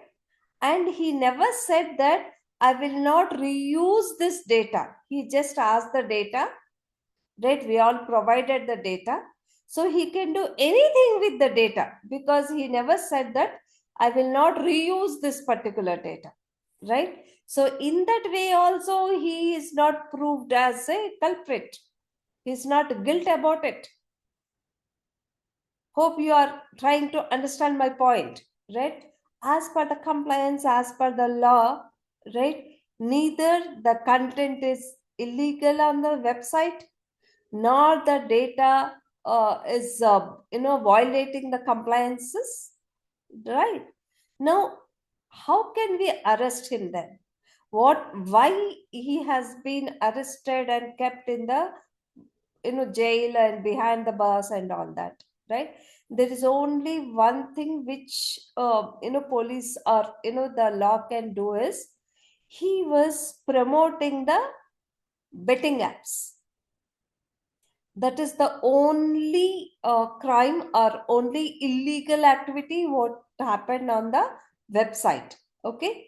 Hope friends you are getting it. That is the only the thing which is punishable now from his all the activities, whatever he has done, that is data theft, or if he has done the pirated information, whatever it is, right? So only the thing is he is promoting the betting apps, that too mandatorily. That means until unless you download the game, the movie will not go to the next scene, right?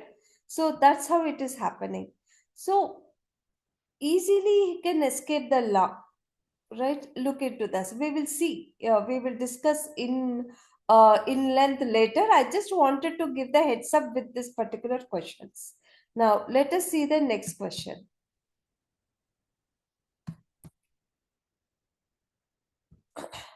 Okay. So my next question is, this is very important.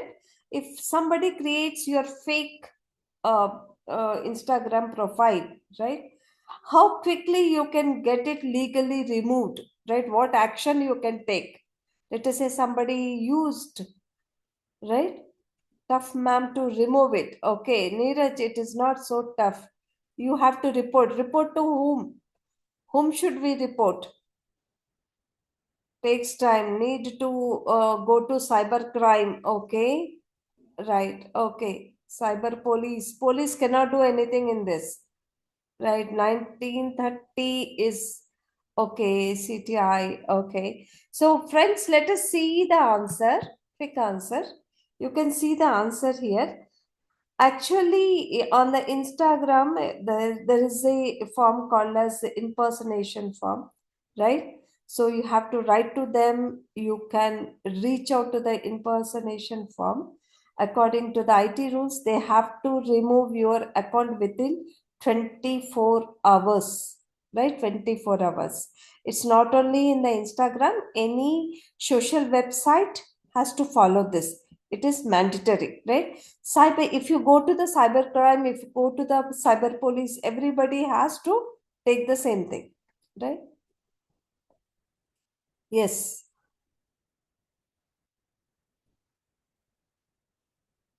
So easily create the fake profiles. Yes, we will come to that. Neeraj, we will come to that. Okay, so I'll take the next question now. Something again very interesting.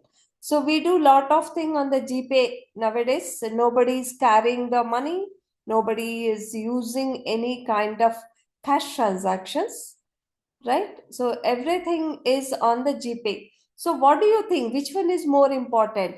Your GPay pin, or your phone number, or your authentication? What is more important in this? Pin, phone, okay, okay, right? Pin and encryption, all three. Yes, Supriya, you are right. It is all three. All three are important. Now you look into this. If you miss any one of this, that means either your UPI pin is very easy. Actually, UPI pin is more important for the transactions. Let us say you are paying 30 rupees or 300 rupees. If UPI pin is feeble, I mean not so strong, right? Then what we can do is this 30 rupees or 300 can be made as 30,000, right? The transaction can be manipulated if the pin number is irrefutable or very not very strong. Okay, device binding works only on your phone. That means your phone encryption is very important. That transaction is initiated only from your phone. And the last one is encryption secures the data. I mean, data which is transferring from your device to the bank account. Yes, friends, you are right. Phone number, which is linked to the bank, is very important. Your UPI pin is very important, and phone authentication also important. Hope you would have observed this when you open your UPI apps like GPay or PhonePay. It first asks to unlock your phone, right? Double authentication. So first you unlock your phone, then you get into the UPI app, right? So all the three are very important. That is your PIN, your encryption, and your phone. That means a device authentication, right? So friends, why I'm taking all these things with you is, right, we will be discussing at length little later. Okay, let me take something very interesting, right? We keep on using Alexa, Siri, do this for me, Siri, play this, song for me, Siri, connect to so and so person, or Siri, can you search for this, right? We keep on using Siri or Alexa. Now, what happens, when you talk to Siri, where is that command is stored? Or where the command is getting processed? In buffer. Tabassum says in buffer. What do you mean by AI cloud servers? Yes, Supriya, you are right. Supriya, you are right.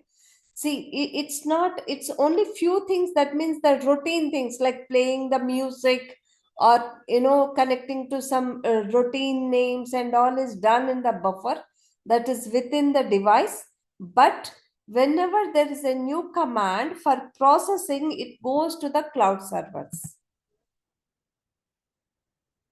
right? It goes to the cloud servers. That means whatever you are talking to Siri or Alexa is visible, audible to everyone in the web, whoever is spoofing you, whoever is trying to hack you, right? Everybody can listen to that. Now, I'll give you a very simple example. Recently, it happened to me. We were at home, Alexa was on, and we were just discussing about some changing some furnishing, right? Some curtains wo ye change karne ka hai Diwali se pehle, right? We were just discussing that we need to go to the shop, or which one is very good, or shall we take online. We just discussing. You don't believe, the next moment when I opened my phone, I get all the ads. I get all the ads related to the soft furnishing. Yaha Katal, Vijay Acha, Vijay Textiles, Darpan Textiles, and all that. We were shocked, right? It was only a 1 minute talk which happened in the hall, a living room hall, right? That means this was heard by all the AI engines, AI agents, processed. And when I next opened my Google or next opened Amazon, it's all about the soft furnishing, right? So, friends, whatever you talk, even, which you don't want to search also, is heard by the internet, and internet processes immediately and gives you those kind of recommendations. So friends, that open is your life now, right? Your life is digitally open to the world. Though you are thinking that I am doing very secretly, I am browsing this site very secretly, no, it is known to everyone, right? Hope friends you are understanding my topics and what I want points basically, right? This is again very interesting, and which is very important for you all, right? If you forward your private chat screenshots publicly, is that the crime or not? A crime है क्या? Sometimes we do that, no? A WhatsApp chat, कोई हमें WhatsApp chat भेजता है, so we take a screenshot and share it with somebody else. Is that the crime? A crime है क्या? Violation of privacy. Yes, Jnanesh Savita, right? I am just reading the names. It's a crime. It's no, not at all. Bhumika says not. Violation of the privacy. Yes, yes, yes. It is true. It is really true. In case of corporate data, it is serious cyber offense. But basically, it is a violation of the privacy. That means you can't send the WhatsApp chat screenshots to others, SMS screenshot to the others, right? Even it is the content is public, also you can't. Even it is a group chat, also you can't. Friends, please understand. But we keep doing it very generally, very usually. It's just like that, we see what we just say that, look at this dress, or what is that she is chatting with me, he is chatting with me, right? Like that we send, but that is very wrong, and it is a big offense, right? So friends, we will see.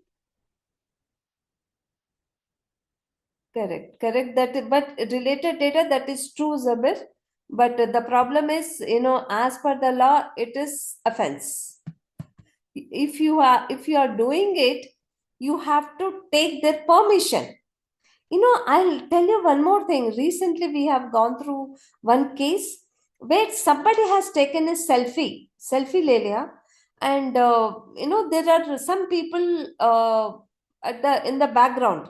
So they sued the person, saying that without our permission, he took our selfie, and where we are also there in the picture. So going further, when you are taking a selfie also, it is required to take the permission of the people behind you. Point number one. Point number two, even the background scenes. Somebody takes in the railway station, airport, everybody takes a selfie at the airport. But most of us do not know that, right? Taking the airport pictures are a big offense, right? You can't shoot the airport. Drones cannot fly on the airport, right? So, as citizens, digital citizens, we should know about all those things, right? Now, my next question.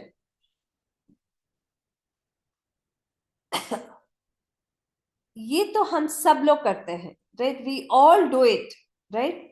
Using office Wi-Fi. College जाते ही, as soon as we enter into the campus Wi-Fi will be connected, and we do everything on that, right? We watch comedy scenes, we watch Jabardast, we download the movies, right? We talk to people, all these things, right? Is it illegal or not? Yes.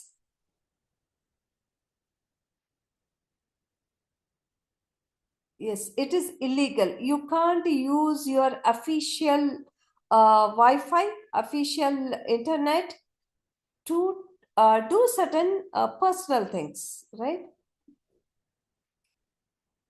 No, you have given the access. I just wanted to tell you, you have given the access to perform the official task, official work, right? Use it for the official work, but not to download the things. I will give you one small example which happened around 10 years back. This happened 10 years back, right? At that time, internet was not so good outside. Only in the offices we used to get a good Wi-Fi, right? I was working with Wipro at that time. So one of our colleague, he was doing his MBA with the ISB. He was doing MBA with the ISB. So what he did is, after coming to the office, he downloaded some documents, material, right? Study material from the ISB site. This happened, friends, 10 years back, right? He downloaded some ISB study material, because we all know that office ka corporate internet connections are very fast and all. So he did that. It is not so illegal document and all. It is his own study material, but it was probed and investigated who used so much of data and all that, and he was caught, and immediately he was suspended. He was asked to go because he used office network to do his personal work, right? Friends, using office network not only illegal, but for the personal works or personal browsing is illegal, right? You can use it for the research, you can use it for your office works, accessing the apps for the office, but you can't use it for your shopping, watching movies, or doing any other personal things, right? So these are the few things. This is very important question now for me.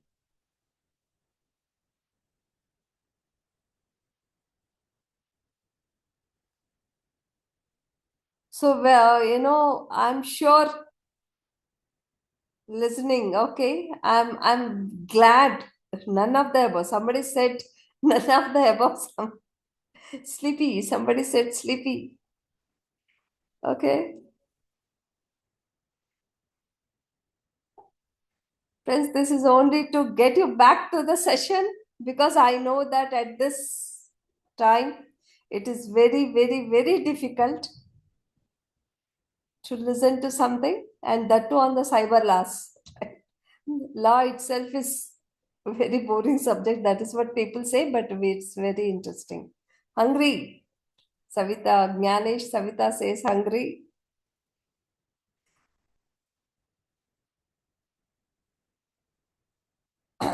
Okay, great. Friends, thanks for being with me till now and answering to the questions. Now let me take little bit.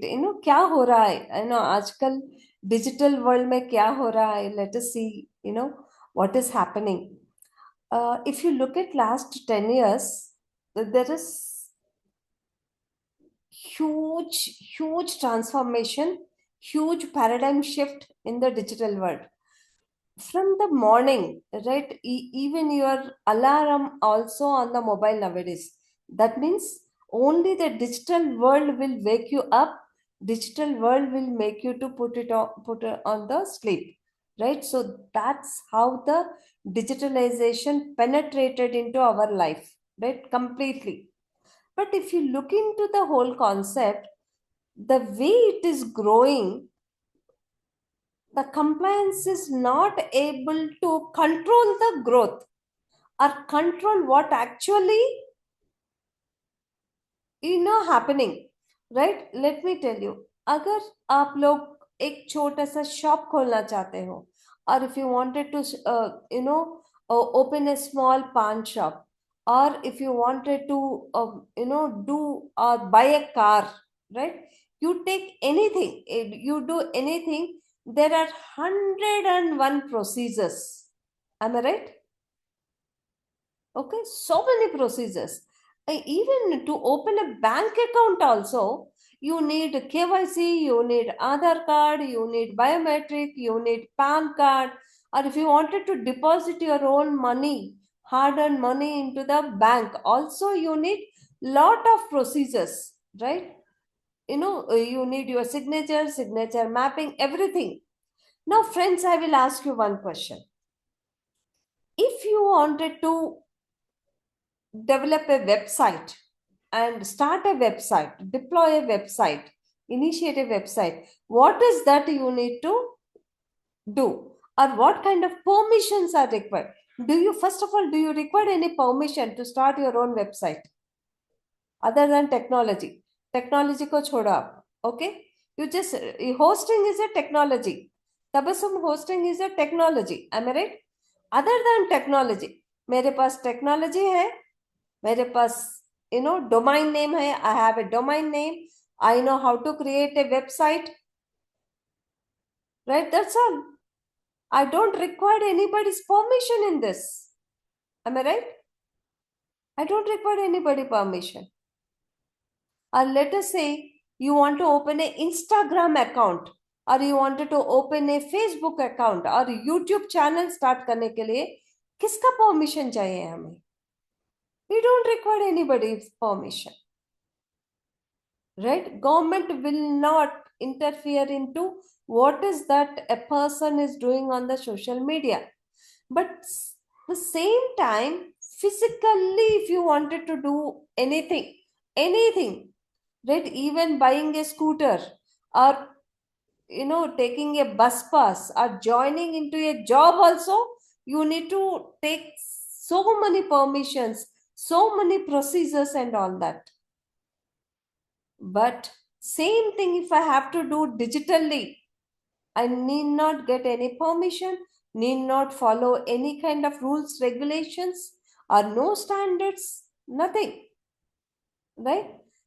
Why this happened is the kind of growth and the pace of the growth, not the only just the kind, the pace, right? It is so fast how the digital world is moving, and we all have become digital citizens now, right? We all have become digital citizens.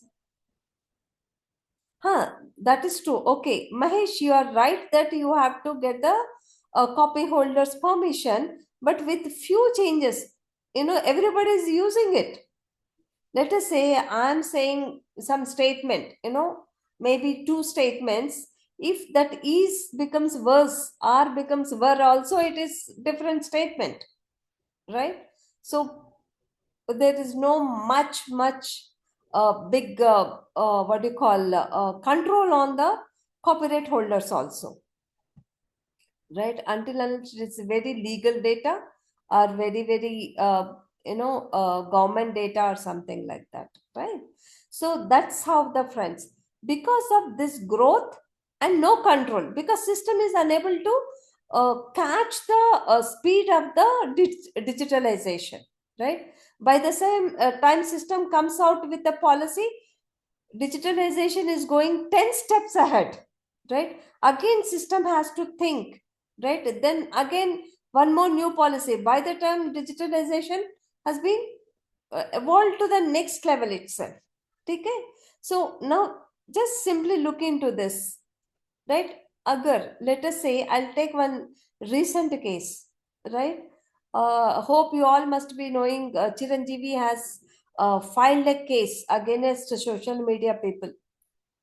Right? This happened very recently, and he has to fight for 8 months to get the what do you call justice. 8 months he has to fight. Right? Somebody used his face in some kind of very illegal content, right? To get it removed. Yes, that is deepfake, right? Using deepfake, they used it, right? They made very abusive kind of content. This, so he has to file the case. This is only Chiranjeevi because he can fight. But what happens to others? Hundreds of others also facing the same problem. Lakhs of people are facing the same problem. What is it? Right? Where is the law?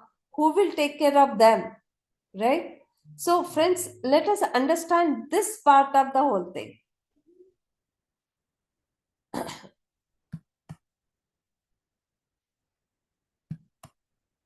Okay, so friends, this is something very interesting information for us. Only in 2023, there are 5.5 million cyber attacks happened. Only in 2023, right?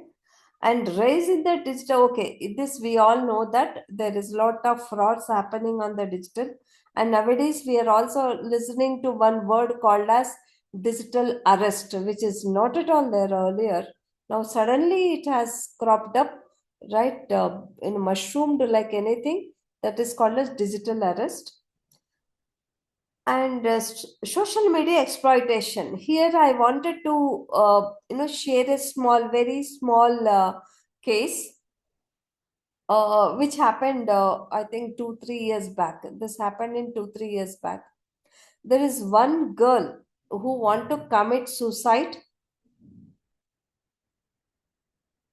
Who is responsible? Correct. Yes, Tabassum, you are right. Google Maps misguiding, social engineering, digital arrest.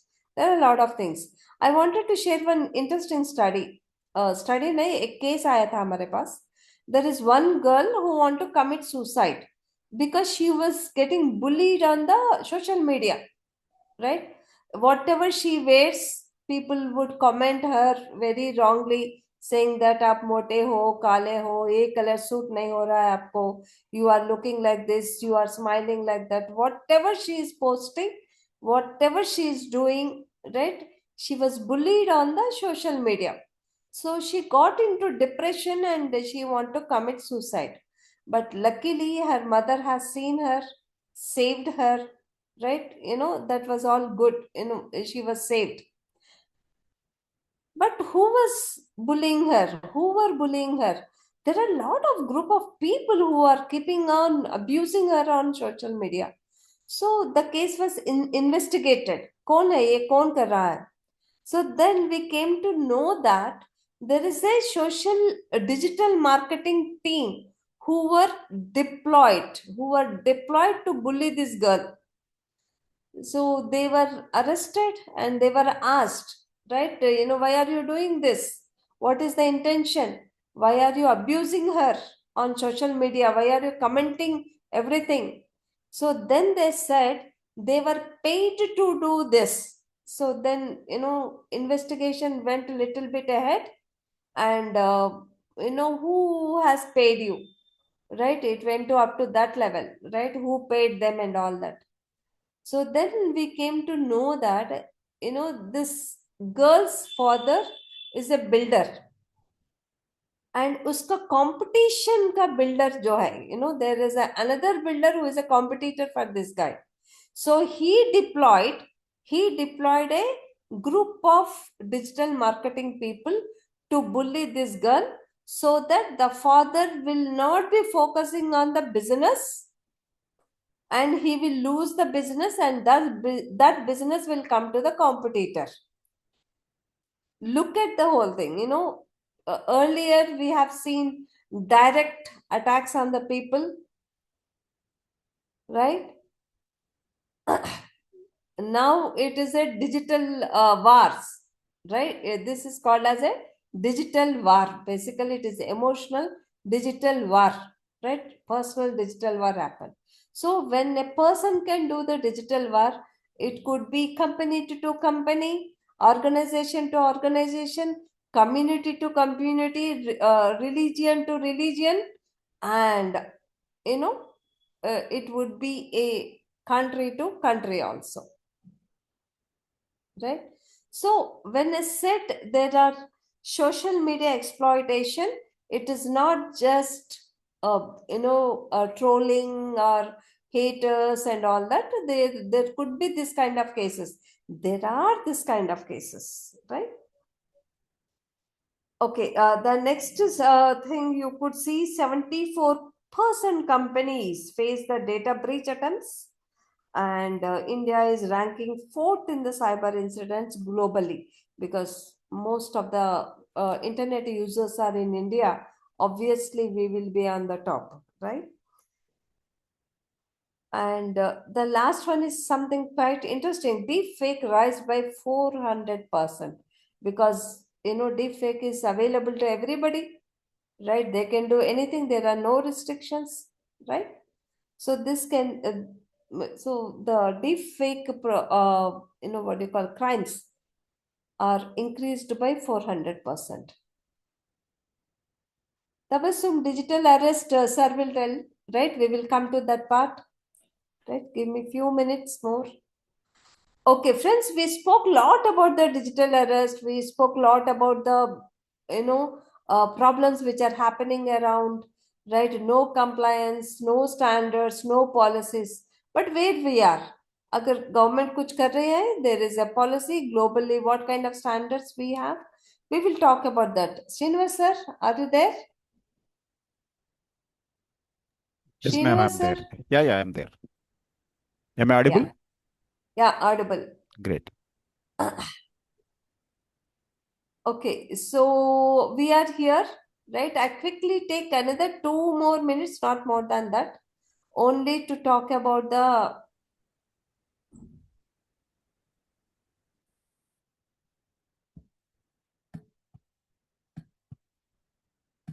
so these are the few things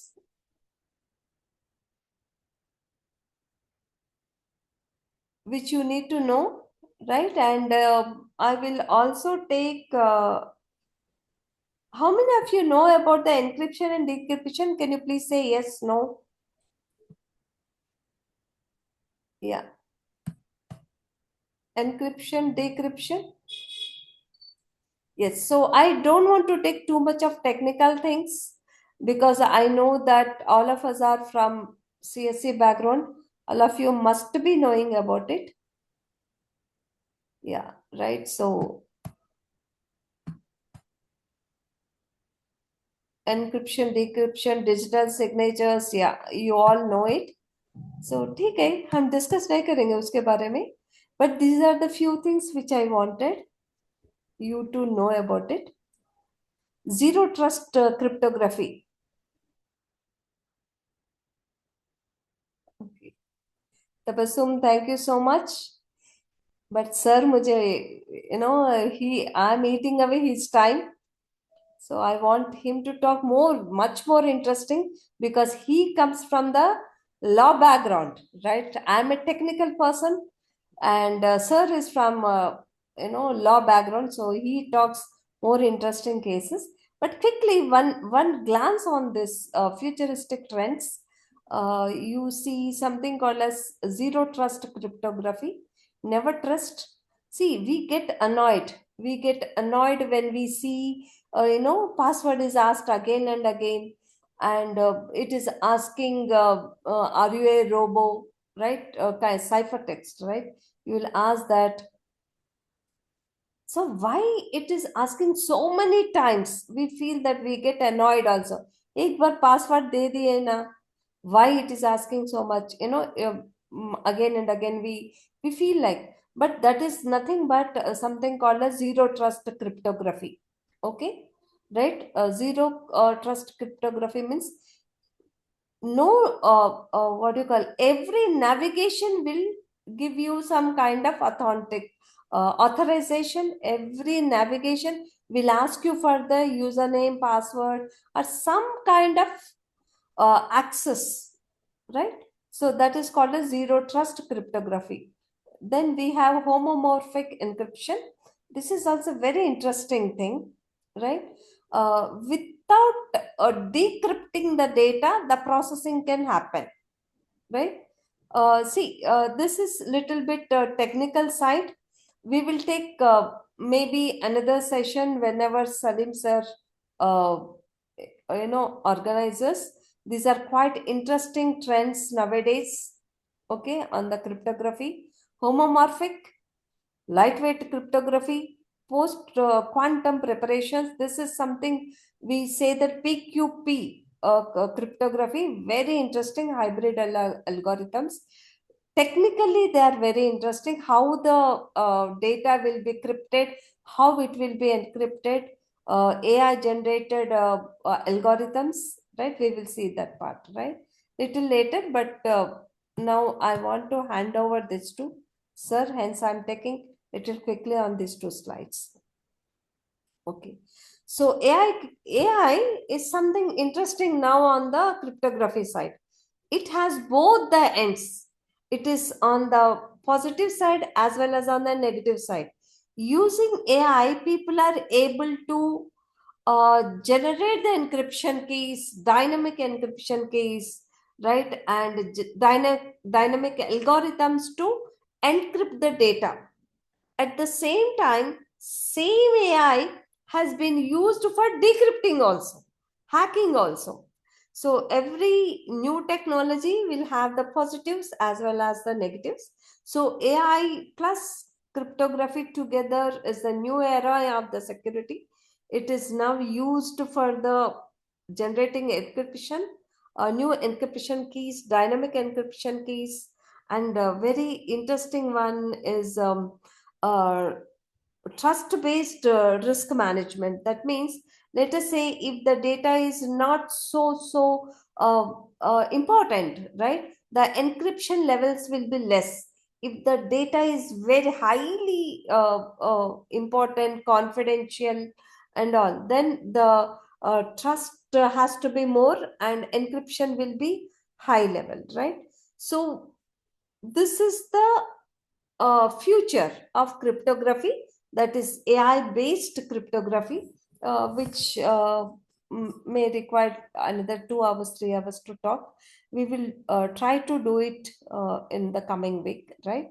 And I have seen your next sessions, right? In the sessions it would be covered, right? So having said all these things, right, we had a long discussion on what is happening around, how is the cryptography working, what is encryption, what are the different cases and all that. But we need to know what are the policies now available, what is the compliance. As a digital citizen, what is that you need to know? See, today's session is not much on the technology based. We are all digital citizens, right? We all have duties, we all have rights. So what is our responsibility, what is our right, right? ये दोनों बताने के लिए, to dealt with these two things, I invite Srinivas Garu. Srinivas Garu? Yeah, I'm there, ma'am. Yes. Yeah, thanks. Over to you. Great. I know it's a great challenge for me now. You're throwing at me. I'll stop sharing so that you can take it. Sir, welcome. I'm sorry that we could not have you right from the beginning. May I request participants? I know that we are at home. There might be kids who would be interested in scribbling on screen, but I would appreciate if you could avoid it, as it could cause inconvenience to other participants. Srinivas sir, are you able to share your screen? Yeah, I'm doing it. I'm doing it. Sure, sir.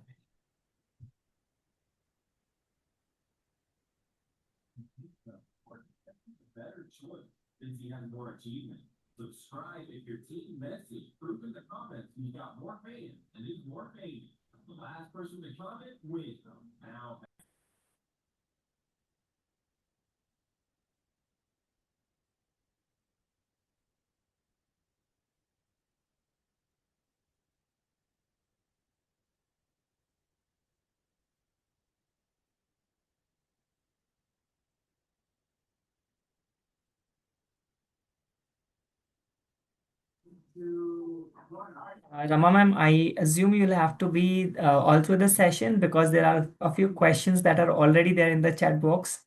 Sure, So sure. I'm there. I'm there. yes, yes, ma'am.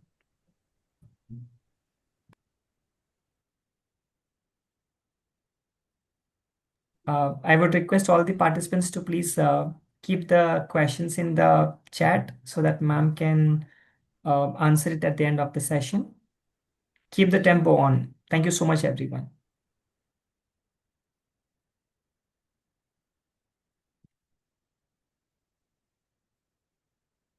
Give me 1 minute. Srinivas sir, in case you think there's a challenge that you're facing, please share it to me on WhatsApp. I'll straight away start presenting it.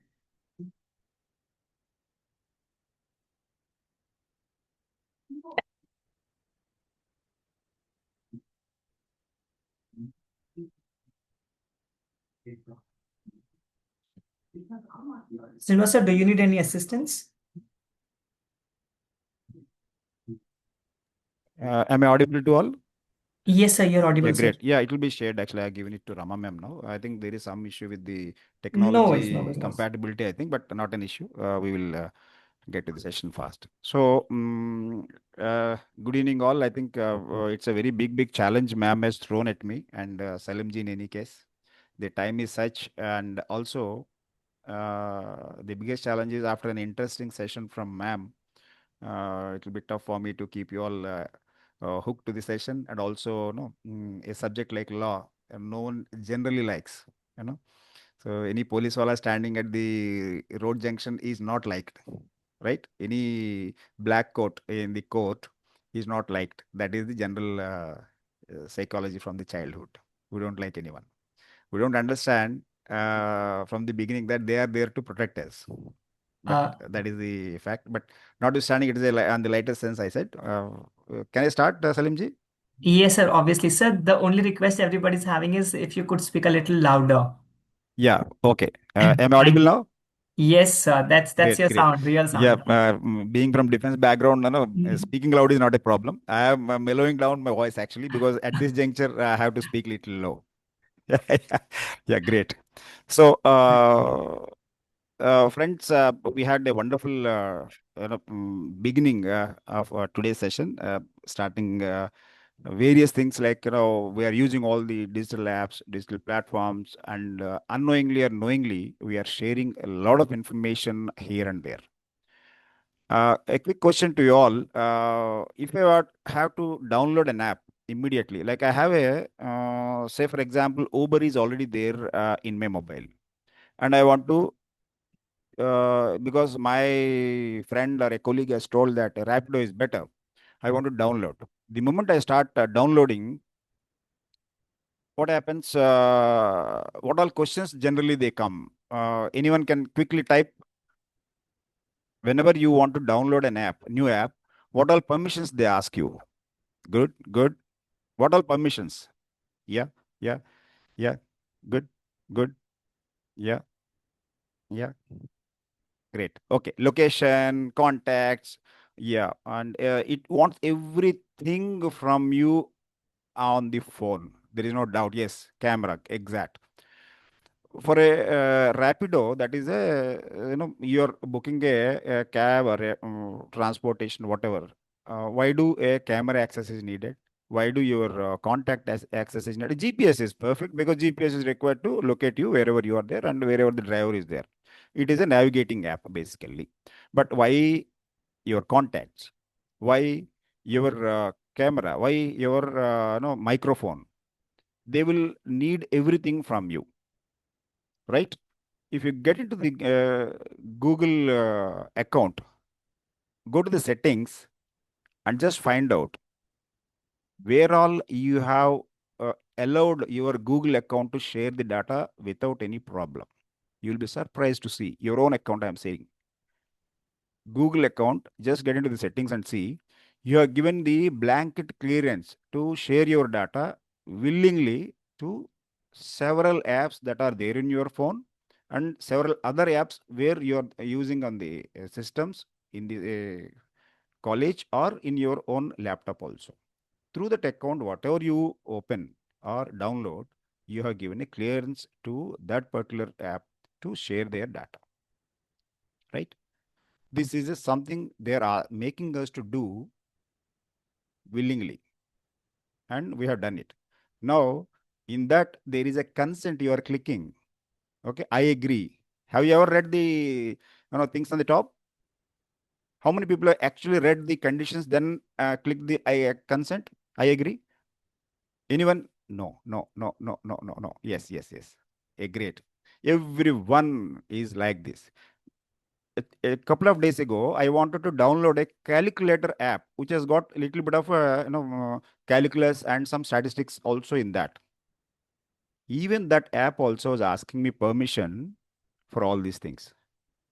Surprise, is it not? This is what actually they do. Let us make any number of laws. They are actually ending, and the only one point that is that our own awareness. As long as we are in a hurry and as long as we want to use more and more services, there are provisions for the other people to make advantage of this. We are allowing them to do.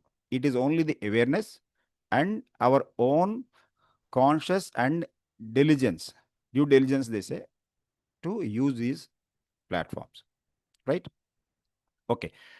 Getting into the cyber laws, as ma'am said, since we don't have much of a time, we'll make it a little bit of a quick and interesting one. I'll not even read any act.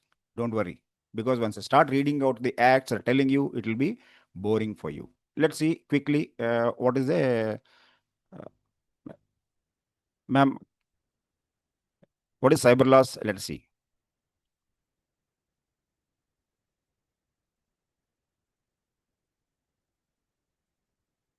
These are all, I think, you have covered it, ma'am.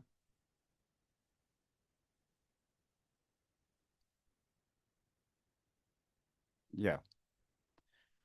Yes. This is actually what is the cyber laws are basically laws governing the cyberspace and digital activity. Because we have got laws to cover the activities in the air, that is air laws. We have got the activities that are covered in the across the seas, that is marine laws. We have got activities that are covered on the land. Entire the security, land security is coming under the Indian Penal Code, mostly. Now that is another dimension is the cyberspace, which has thrown at us entire the global community as a challenge. So now every country is now framing their respective cyber laws. These are the laws to actually protect the individuals, organizations, and most importantly, the data. Individuals, yes, our own safety and security. Organizations, yes, their survival, their growth, their collapse, everything is there in the hands of the cyberspace now. Companies are perishing in 1 to 2 years, which are built for over decades because of the cyber attacks. Many startups which are starting in the recent times, in the last 4 to 5 years, we have seen a lot of startups actually with the wonderful ideas. We are taking the concept of Make in India. Government is also supporting. All these startups fail because of very prominent reason, that is the cyber attack, data breach. Startups are actually dwelling upon a unique idea, right? You may have some students in your college also in the 4th year and 3rd year, they come out, they are very brilliant, they have got the innovative ideas, they start up and they go to the some investors. If the idea is good, there are a lot of supports now from the bank and the angel investors, or many organizations are there, they're supporting them. They are getting into the project, they're getting a prototype. Now, by the time the prototype is made, it has been validated. When they start making it a production and they go for the IP rights, meanwhile, the data is being stolen and someone else is already made very fast ahead of him. How does this happen? Because of the data theft, right? Organizations are also actually perishing, right? The famous cyber attack case of the All India Institute of Medical Science, you all must be knowing, right? Cyber attack on AIMS, actually more than 1.8 TBs of data has been stolen. It is the actual biggest case of ransomware attack in the history that time. Cyber attacks, whenever they are happening, what happens? They are actually causing problem for of reputation for the organization. That is number one. AIMS, what happened? In India's premier medical institute, which offers the medical services, also a research institute.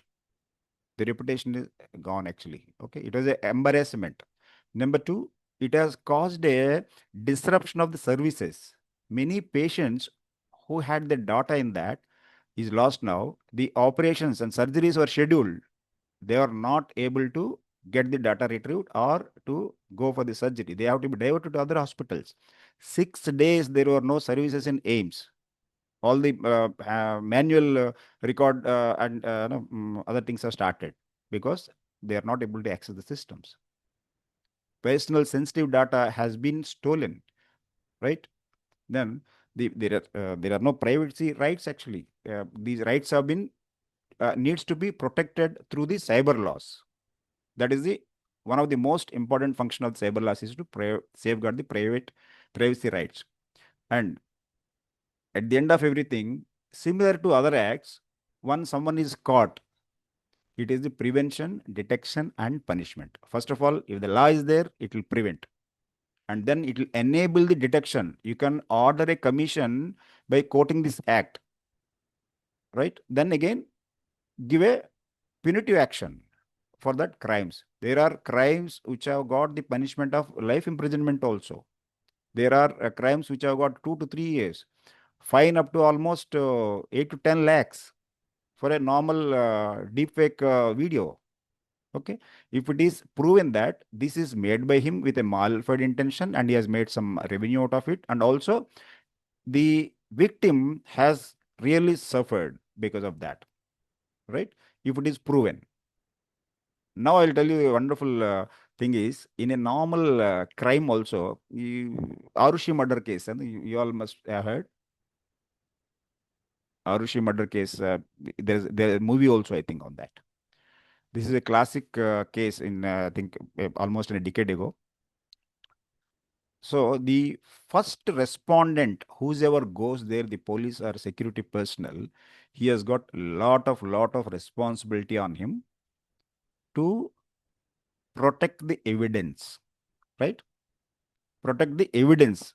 If the evidence is protected or sealed, or the site is guarded, what happens is the entire case can be solved easily.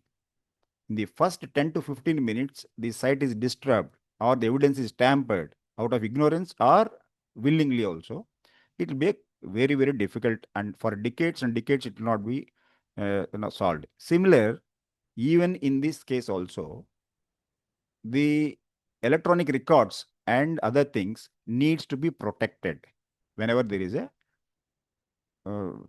cyber attack or a data theft or something happened and someone is being attacked on the digital platform. Like in our case also, somebody is texting constantly and troubling. It's case of eve teasing, suppose, or cyberbullying, or sending some pictures, making calls.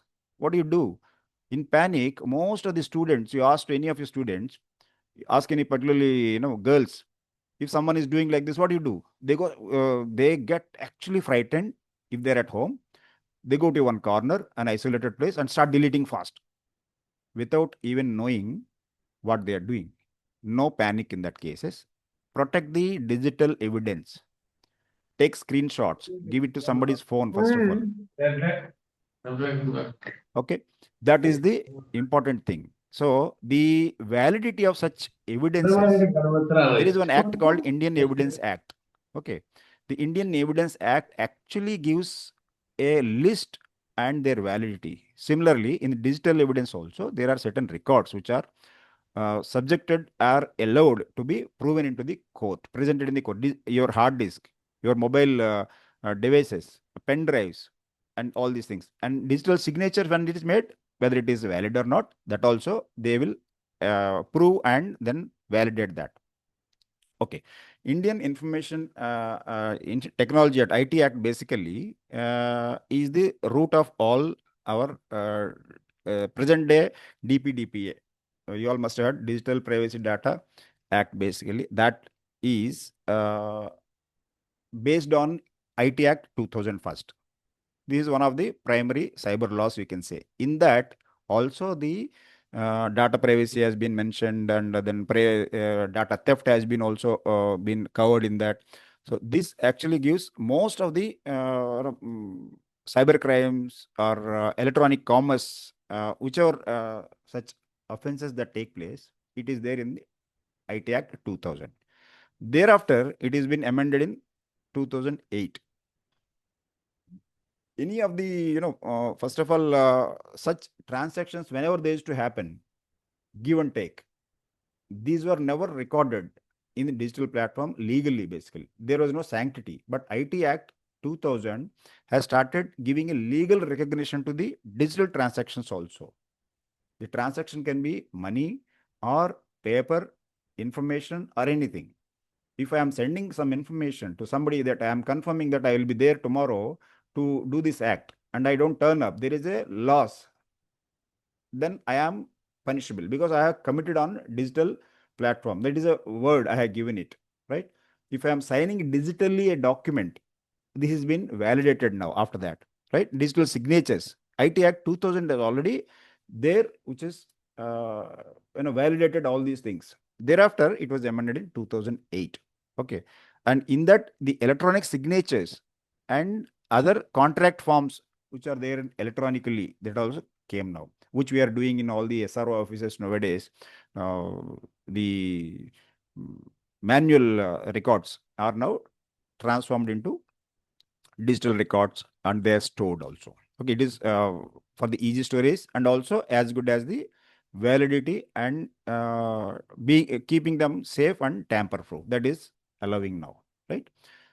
So some of the acts, if we see, hacking and unauthorized access. Hacking is stealing somebody's data or getting into somebody's system. Unauthorized data access, copyright, virus injection. Virus injection, there are so many methods. Most of you all must be knowing that. Section 66C, what it is say? Identity theft, using someone's digital identity. You can log into somebody's system without his knowledge, or you can hack into somebody's email account, WhatsApp account, or even their mobile number also. I make a call, but the recipient gets a feeling that you are calling actually. This is a stealing of the digital identity theft, basically. And there is something in the 2008 Act, ma'am, next. There are certain penalties also have been given, and there are some intermediary liabilities are mentioned in this 2011, 2021. These are the various intermediary guidelines are given. What is intermediary guidelines? As ma'am has already told, I think cine actor Chiranjeevi had some problem with Instagram or something, and he fought around 8 months to get a justice. That is, now we had a doubt that all these platforms where we are actually, posting our information, photos, messages, and card numbers, do they have any liability? That is the most important thing, right? Section 79 of the IT Act 2008 has started mentioning about these things, and thereafter the guidelines have been further even enhanced and detailed with more and more provisions. if I have to mention certain cases, I think we don't have much of a time, but then let's see. First, we will see the IT Act in a flow. Thereafter, some of the compliances have been mentioned for the digital platforms. Then there are some appellate tribunals. If there is a violation, where can they go? Yes, they can get into the appellate tribunal to ask for a justice. Next. Yeah. Cyber crimes is what all crimes are covered in the cyber laws. All these are covered in that. I hope everyone knows the cyber crimes which are mentioned here. Anyone has got any problem of understanding this? Everyone knows. Mostly that online financial fraud, every day we keep seeing in the newspapers. And, some surprising facts are that the Telangana is the most leading uh, region where maximum number of cyber frauds, particularly financial frauds, happen. In 2024, it is been announced by DSCI that Telangana is the number one in that. Okay.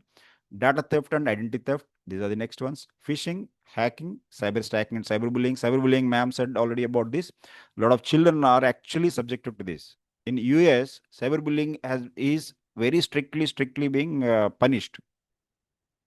Right? Now, in India, we don't actually recognize, but it is a fact that cyberbullying is very prevalent among even starting from the elementary schools.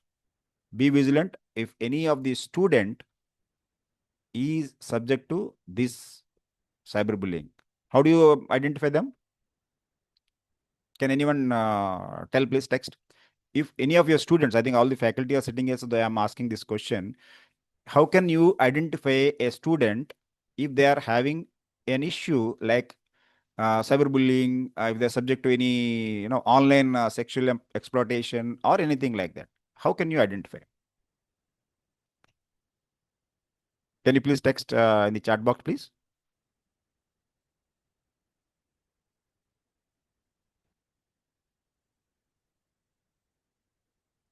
Anyone? Yes, no. You have not seen anyone in your classes anytime, huh? You have not rescued anyone. Has anyone helped anyone, any of the students getting into this problem, and you have saved them? You must have got at least one in your career till now.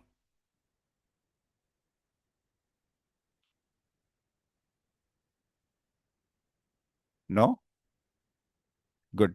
I think it is Yes, sir. in the time, I think. Am I correct? Yeah, okay. Ma'am, please go ahead, ma'am. Have you ever come across a student who is actually victim of any of the problems in this? And you Yes, have sir. risk. Yeah, please tell me, please. Sarita Garu, please. Yeah. I actually observed one student, sir. She was texting people like she wanted to register online. Not exactly cyberbullying, but she was a victim of cyber crime, sir. Okay. She Great. was downloading something. She clicked on a particular link, and all her data got tampered. Okay. And after that, even her mobile data and also her Instagram also got tampered, hacked. Oh, From her mobile, messages went to each and everyone, okay. stating something odd and illegal. Oh, great. So And this is immediately she came to me. We have registered the complaint on cybercrime.gov.in. okay.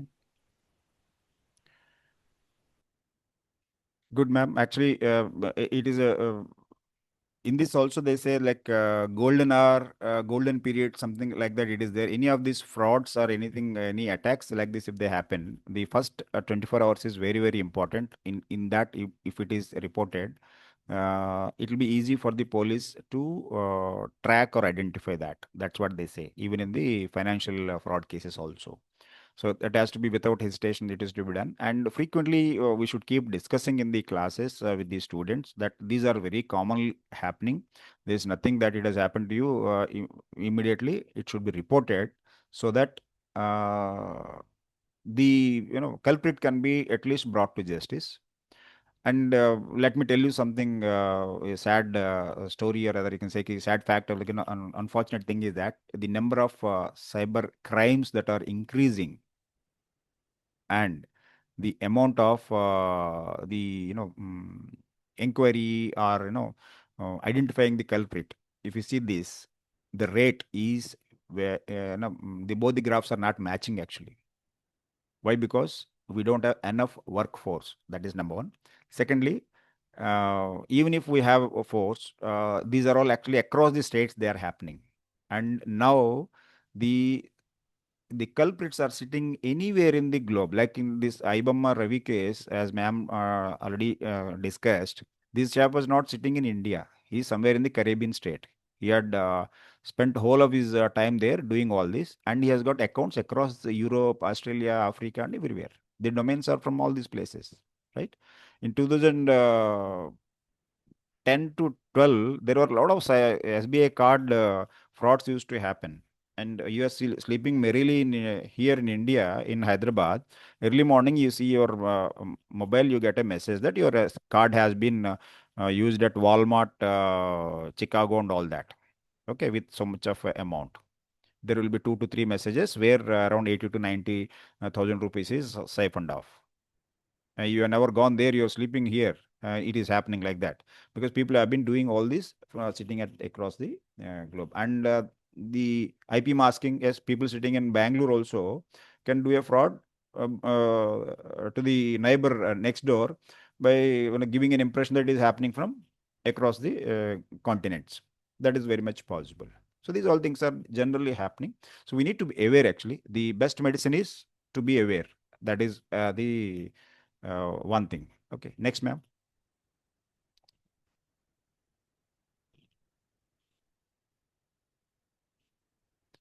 Yeah, WhatsApp data leak. Yes, this has happened already. The phone numbers, personal information, legal actions are already being done. Data protection agencies will cover. I'll just briefly cover the Data Privacy Act, what we have got in India right now. But WhatsApp actually, what happened? I'll tell you something interesting. It happened in 2012 to 13 when I said no. There were antisocial elements. They started using WhatsApp as the prime means of communication. Okay, the rising ISIS, the recruitments, and people from across the border sending messages and getting the people honey trapping, and sending obscene messages to targeted groups, or religious activism, and again getting into antisocial elements. All things they are using WhatsApp platforms. So when the security personnel like police and intelligence and all, they wanted to do any of the investigation, the biggest problem was the servers were placed not in India, but away from India, either in Singapore or in Hong Kong or in US. It was very difficult for us to access the information from them. Then what happened? There was an agreement between both the countries, US and India, that time during the Barack Obama time, that any of these platforms or anyone company wants to enroll or do business in India by you taking the data of the customers in India, they have to set up their servers in India. That was the first time they have vehemently told. After that, we started having these servers and cloud platforms, everything operating from Indian soil, because there are certain acts that you can't access or even arrest anyone who is beyond your country, who is not subject to your law. Similarly, in this also, if the server is not there, there are some difficulties.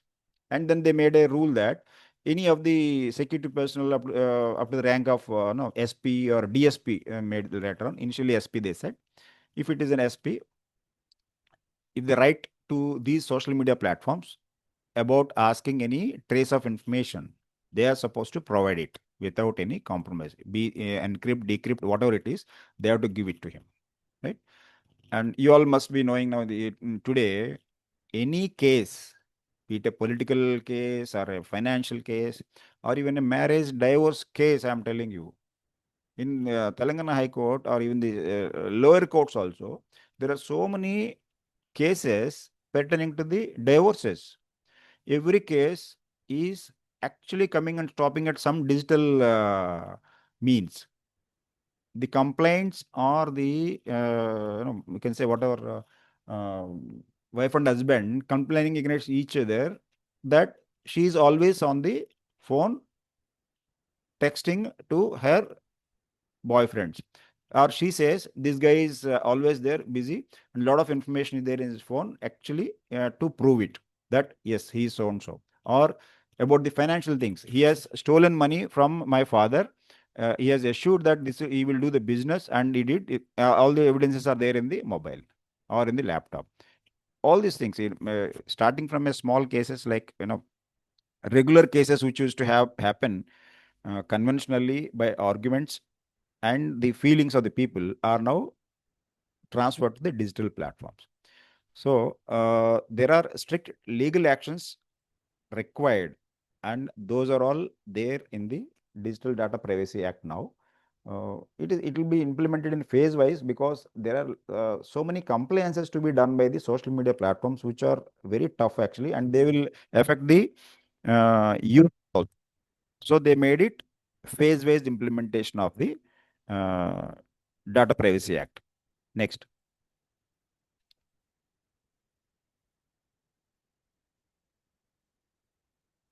Ma'am, next. Yeah. IBMA, yes, ma'am said something interesting about this. So how does this actually leak happen?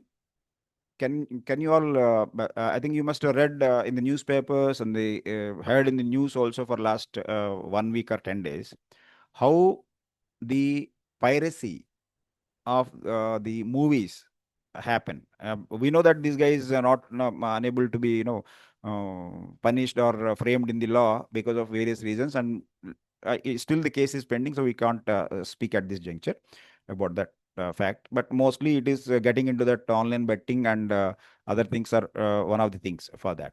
They are trying to find out the data related or copyright related also things into this.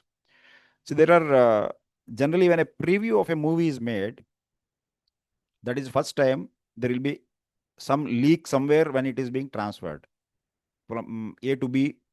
Whatever encryption, whatever the security measures, the layers they take, there will be one transfer there. Thereafter to the distributors.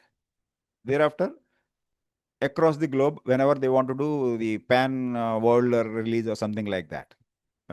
These are the 3 times there will be there are exposures, and the perpetrators are getting the chance to get into that path and steal the data basically. That most of the movies are being stolen from the preview itself.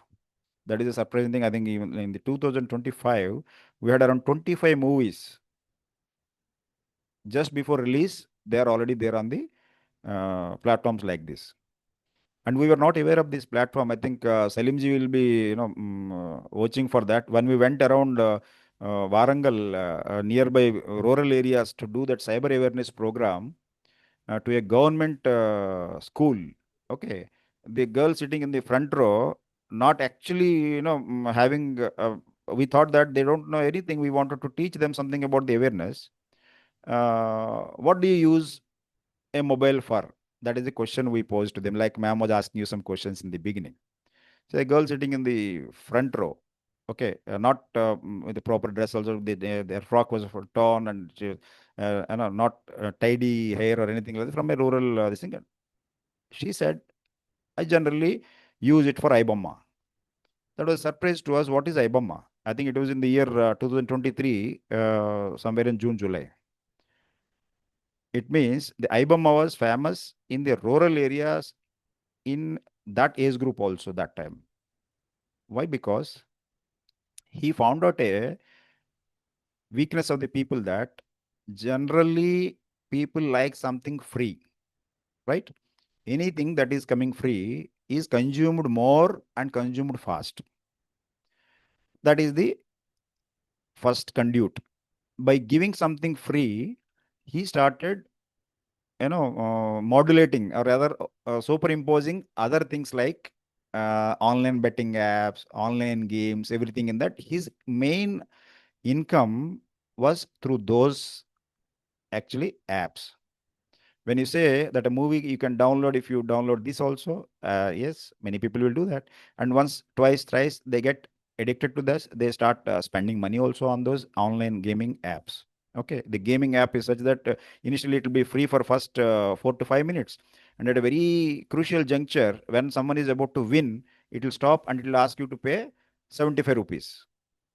You pay 75, you will be able to play for some more time, and again it will stop. So this is how they snatch money from the youth. And one of the pathetic things that happened in India, particularly during the corona, was between March 2020 and October 2020, we had more than 135 online gaming apps that were dumped on us from China. And almost all our youth who are sitting at home because there were no classes, it is only online. And parents who earlier were not allowing mobiles to be used had to give the children the mobile because there were online classes. And they are downloaded, they started using that, right? So this was actually prevalent and increased like anything manifold. Then that period of corona has changed the face of the world digitally. Everything started happening after that. You can divide this pre-corona era, post-corona era, actually, like that. Okay, post-corona, everything has changed. The way we go to the class, study, everything has actually changed, right? The online digital platforms are something, they have given us more and more exposure to the world, and also the threats and the requirement of the laws now. Okay, next. Yeah. Swiggy, yes, Swiggy, recently it happened in Tamil Nadu, I think December 24. Almost 1.2 lakh people data from Tamil Nadu and across that area has been given by Swiggy to some. In that, there is one particular payment app actually. Using that payment app, people from Delhi, Gurgaon and all, they started purchasing alcohol, purchasing costly items, and through somebody else's account in Tamil Nadu. Just what happened? They used the paying app to Swiggy to purchase, I think, one dosa and idli, pay through that app. They have paid, and the data has been stolen, and it is being used somewhere else. This is something. Okay. Next. Okay. This is DPDPA and GDPR. What is GDPR? Anyone can tell? Okay, I'll tell you. GDPR basically. General Data Protection Regulation. Wonderful. This is there in the European Union, actually. Our DPDPA is broadly almost being drawn from GDPR. There are some comparisons, or you can say what we can think of. There are some differences also. When it comes to DPA India, that is 2023, we have actually covered only digital data, whereas GDPR says it is the complete data, be it online or offline, both are there in GDPR. Okay, and digital data is here. We say there's a personal data. Any personal data is given in GDPR. This is the broadly the difference, actually. Okay, and certain principal rights when it comes. Indian DPDPA says right to access and erasing or corrections. These things are also covered in this, and access is there, and rectification, erasure and all are normal conventional ways in GDPR, actually. Okay, and when it comes to the cross-border data transfers, DPDPA permits the unless any jurisdictional problems are there, but GDPR says it is any decision is taken by the government, they can do it. They can give it to anybody else. Like you have a problem, so you're doing a business with one of the German company, and the company sues you saying that you have leaked their information. Okay, now as per the GDPR, they will be approaching Indian government as per the normal norms only, and GDPR and DPDPA, when they put together, GDPR is more liberal actually, and DPDPA is made little stringent. That is the reason what happened when this Justice B. N. Sri Krishna, I think he was the one who was asked to make the draft bill of data protection bill. When he made it initially in 2011, then 19, slowly, it took almost 5 to 6 years for us. There was a judgment of Supreme Court in 2017 about privacy on digital platforms. That was the root cause of making a data privacy bill. The bill was placed in Parliament and thereafter it made an act actually. This was actually drafted by Justice Sri Krishna, and several amendments were there by the parliamentary committees, and even the stakeholders also started giving some suggestions. When the final amendment was done, Justice Sri Krishna, who actually drafted that bill, has commented against that. He said it is not the correct one because on the name of digital data privacy, government is taking entire control. They said that government can take away your data anytime they want. That was given in that Amendment Act. And now it was removed also the later on. And now they made the platforms more responsible in this. It will take little time for getting into action. I think the 2027, I think it will be mostly applied to all the social media platforms, right? Like online contracts legally recognized under IT Act, yes, e-transactions, when we talk about it, is all there. Okay. Yeah, courts are now accepting the digital documents, I already told you. Okay. And the only thing is that the terms have to be clear and visible. So whenever you agree or sign any terms anywhere digitally, please go through and then only you sign. Let it be one day. The sky is not falling. Wait for a day. Read it once again. Generally, what happens? These all are given in a very small font that even a person with 6x6 vision will not be able to or cannot read them. So take little pain and read them if you are digitally wanted to be safe and conscious. Next. Ma'am, next.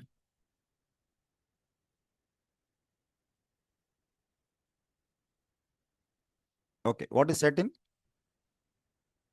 Computer Emergency Response Team. That is there. Under the PMO, there are two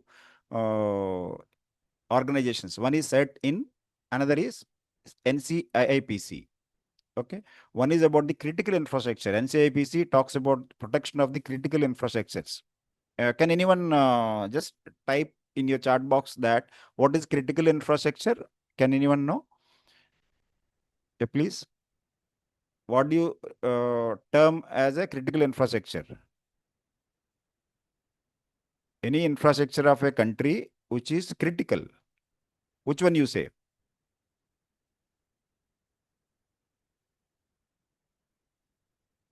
Infrastructure that actually or directly contributes for the living of the people, essential, and also strategic importance of India, the country basically. This is critical, like our power distribution systems, railway, airlines, right? Thermal, nuclear, all these things are defense related. These are all critical infrastructures. So for their protection, what is the preventive measures and regulations? These are all taken care by NCIPC. CERT-IN is Computer Emergency Response Team. It is investigation as good as they draw and give you guidelines. Every country has got CERT-IN is India basically. Okay. Next. Appellate tribunal, I said, even anywhere there is a problem, there is a appellate tribunal is there in India. Next.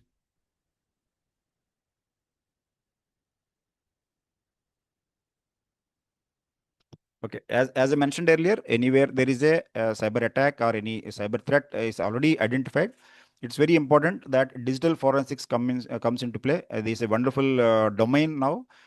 Those who are getting into this get a very adventurous career. It is about recovering the logs, files, and emails. Okay, many of the cases like the liquor scams and this scam, that scam, it will be very sensational for around 4 to 5 months. We will be also following it as a serial. That in that they keep writing all these things. So many mobile phones have been recovered. They've been tampered. They've been rather the accounts have been removed, all that. So there are means and ways. I think you all must be agreeing. Even if it is formatted 4 times, there are means and ways to recover the data. Okay, evidence collection and preservation is very important in this. Then filing FIR and legal proceedings. So there is a zero FIR for this also. The police people are unaware earlier, around 3 to 4 years ago. Luckily, Telangana police are actually very active, and this is only the place in India right now we are able to recover a lot of money or save the victims. If I say that 28% are only addressed the cases, in that 28, maximum number of cases are from Telangana region. Even Minister of Home Affairs report says that we are able to crack the digital frauds and other related cases only up to 28-30% as of now, because it takes a lot of time to identify the evidence and also catch the culprits. Right? Next.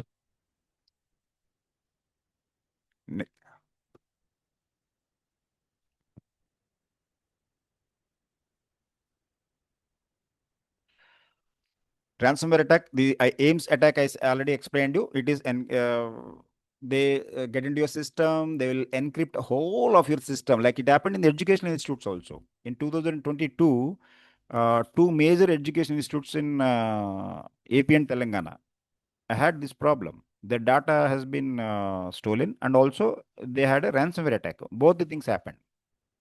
Ransomware attack is the whole of the data gets encrypted and you will not be able to use. Imagine you go to the office and you wanted to go to the class in a hurry, and you open your system, it says that sorry, you can't access.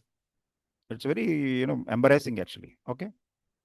In cyber laws, there are three things are there. One is the cryptocurrency, which is something emerging topic of the finances now across the world. Blockchain, the second one. A third is deepfakes and AI generated content. These affecting everyone's the privacy, basically, the deepfake and this thing. Blockchain and cryptocurrency are the economics of the country and the individuals. So these are the emerging issues, and there is a lot of scope to read and explain on this. Since the time is not permitting now, I'll have to rush through. Next. There are gaps. What happened? The reason why are these attacks happening so much? Why? When I say that there is an increase in the number of cases, the one reason is that there are vulnerabilities between the systems. We are not actually, systems are not compatible. That is one thing. The devices to device, it is not compatible. Like suppose I was trying to download Zoom. If my system is not capable, I'll try somehow to use it with a pirated app or something like that. So these are all the things. Secondly, the IPv4, 5, 6 and all you all must be knowing. If they are not compatible, it has got problem in that. There are gaps in that where the perpetrators are able to get into your system and steal the data. Okay. Most of the crimes are executed from different countries and they have different laws and jurisdictions, right? There are some international everywhere, whenever there is a global meets, G20 and NATO summits or any summit that is happening, the Asian also, this is something they keep talking these days about the cryptocurrency problems and cyber threats. International cooperation has been discussed. We have got MOUs with various countries and we are able to solve many problems, right? This is what actually I have to say. And friends, before I close, I would say that only thing that can save is the awareness. Start using your internet from a reliable source. Don't get into that Wi-Fi connections which are free outside available. Something free is always a poison, right? Be very careful and doubly sure that that is safe for your system, right? As we have a wonderful screen guard and a wonderful cover, physically you have your cover of your digital systems also, right? That is what is the thing. And the password is something which generally we are negligent. Make passwords which are little strong, 8 and above characters using uppercase, lowercase and all other characters, and keep changing them frequently as per the CERT or NCIPC. We need to change the password at least once in 28 days now, minimum. all your accounts, keep changing them, advise students also. Thank you very much. Sorry, I had to rush through. Maybe I think Salimji may permit at a later stage, not now. We may interact again. Thank you so much. Thank you so much, sir. It was really very interactive having you and Rama ma'am. May I now request Urfa to please propose the vote of thanks? Dear participants, if there are A very good evening. Dear participants, if there are any questions that you would want to ask, I think that there are a couple of topics that will be discussed in the coming sessions. If there are any such things, I'll be sharing the contact email address of the speakers with their permission, and you can get in touch with them. Yes, Urfa, please go ahead. A very good evening to our respected Wing Commander Srinivas Garu, esteemed speaker Dr. Rama S. Patnaik, distinguished organizers, and my dear colleagues. As we conclude this highly enriching, insightful session, it's my privilege to extend a sincere vote of thanks on behalf of all the participants. First and foremost, we are deeply honored by the presence of Wing Commander Srinivas Garu. Sir, your participation today added immense value and inspiration to this forum. Thank you for your time, support, and guidance. A heartfelt gratitude goes to our distinguished speaker for the session, Dr. Rama S. Patnaik, founder and CEO of Loose Solutions. Thank you, ma'am, for your brilliant exposition on the role of cryptography, cyber laws, and compliance. You have masterfully bridged the gap between the complex technical cryptography and the crucial legal frameworks governing today's digital ecosystem. Your 22 plus years of experience were evident in every insight you shared, clarifying not only the how, but also the essential why and what if of cybersecurity. Your session has laid a strong, compliance driven foundation for our learning in this FDP. Finally, to all our participants, thank you for your active engagement and enthusiasm throughout the session. Thank you once again and wishing everyone a pleasant evening. Thank you. Once again, thank yous to everyone that you are still active. I see about 120 plus people and at 9:47. So it's truly because of the speakers and the content they have been adding value to all of us. We wish to meet you tomorrow at 6 p.m. Please use the same link. We will be sharing the feedback link in the group. Okay. Thank you so much, everyone. Have a pleasant evening.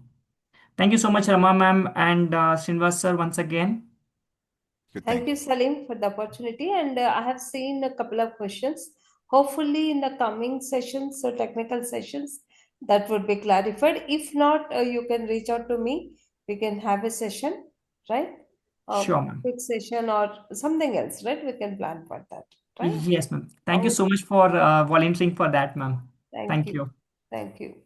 Right. Good night, everyone. Take care. Bye. Stay safe. Bye. With this, we conclude today's day one. Yashwant, you may stop recording.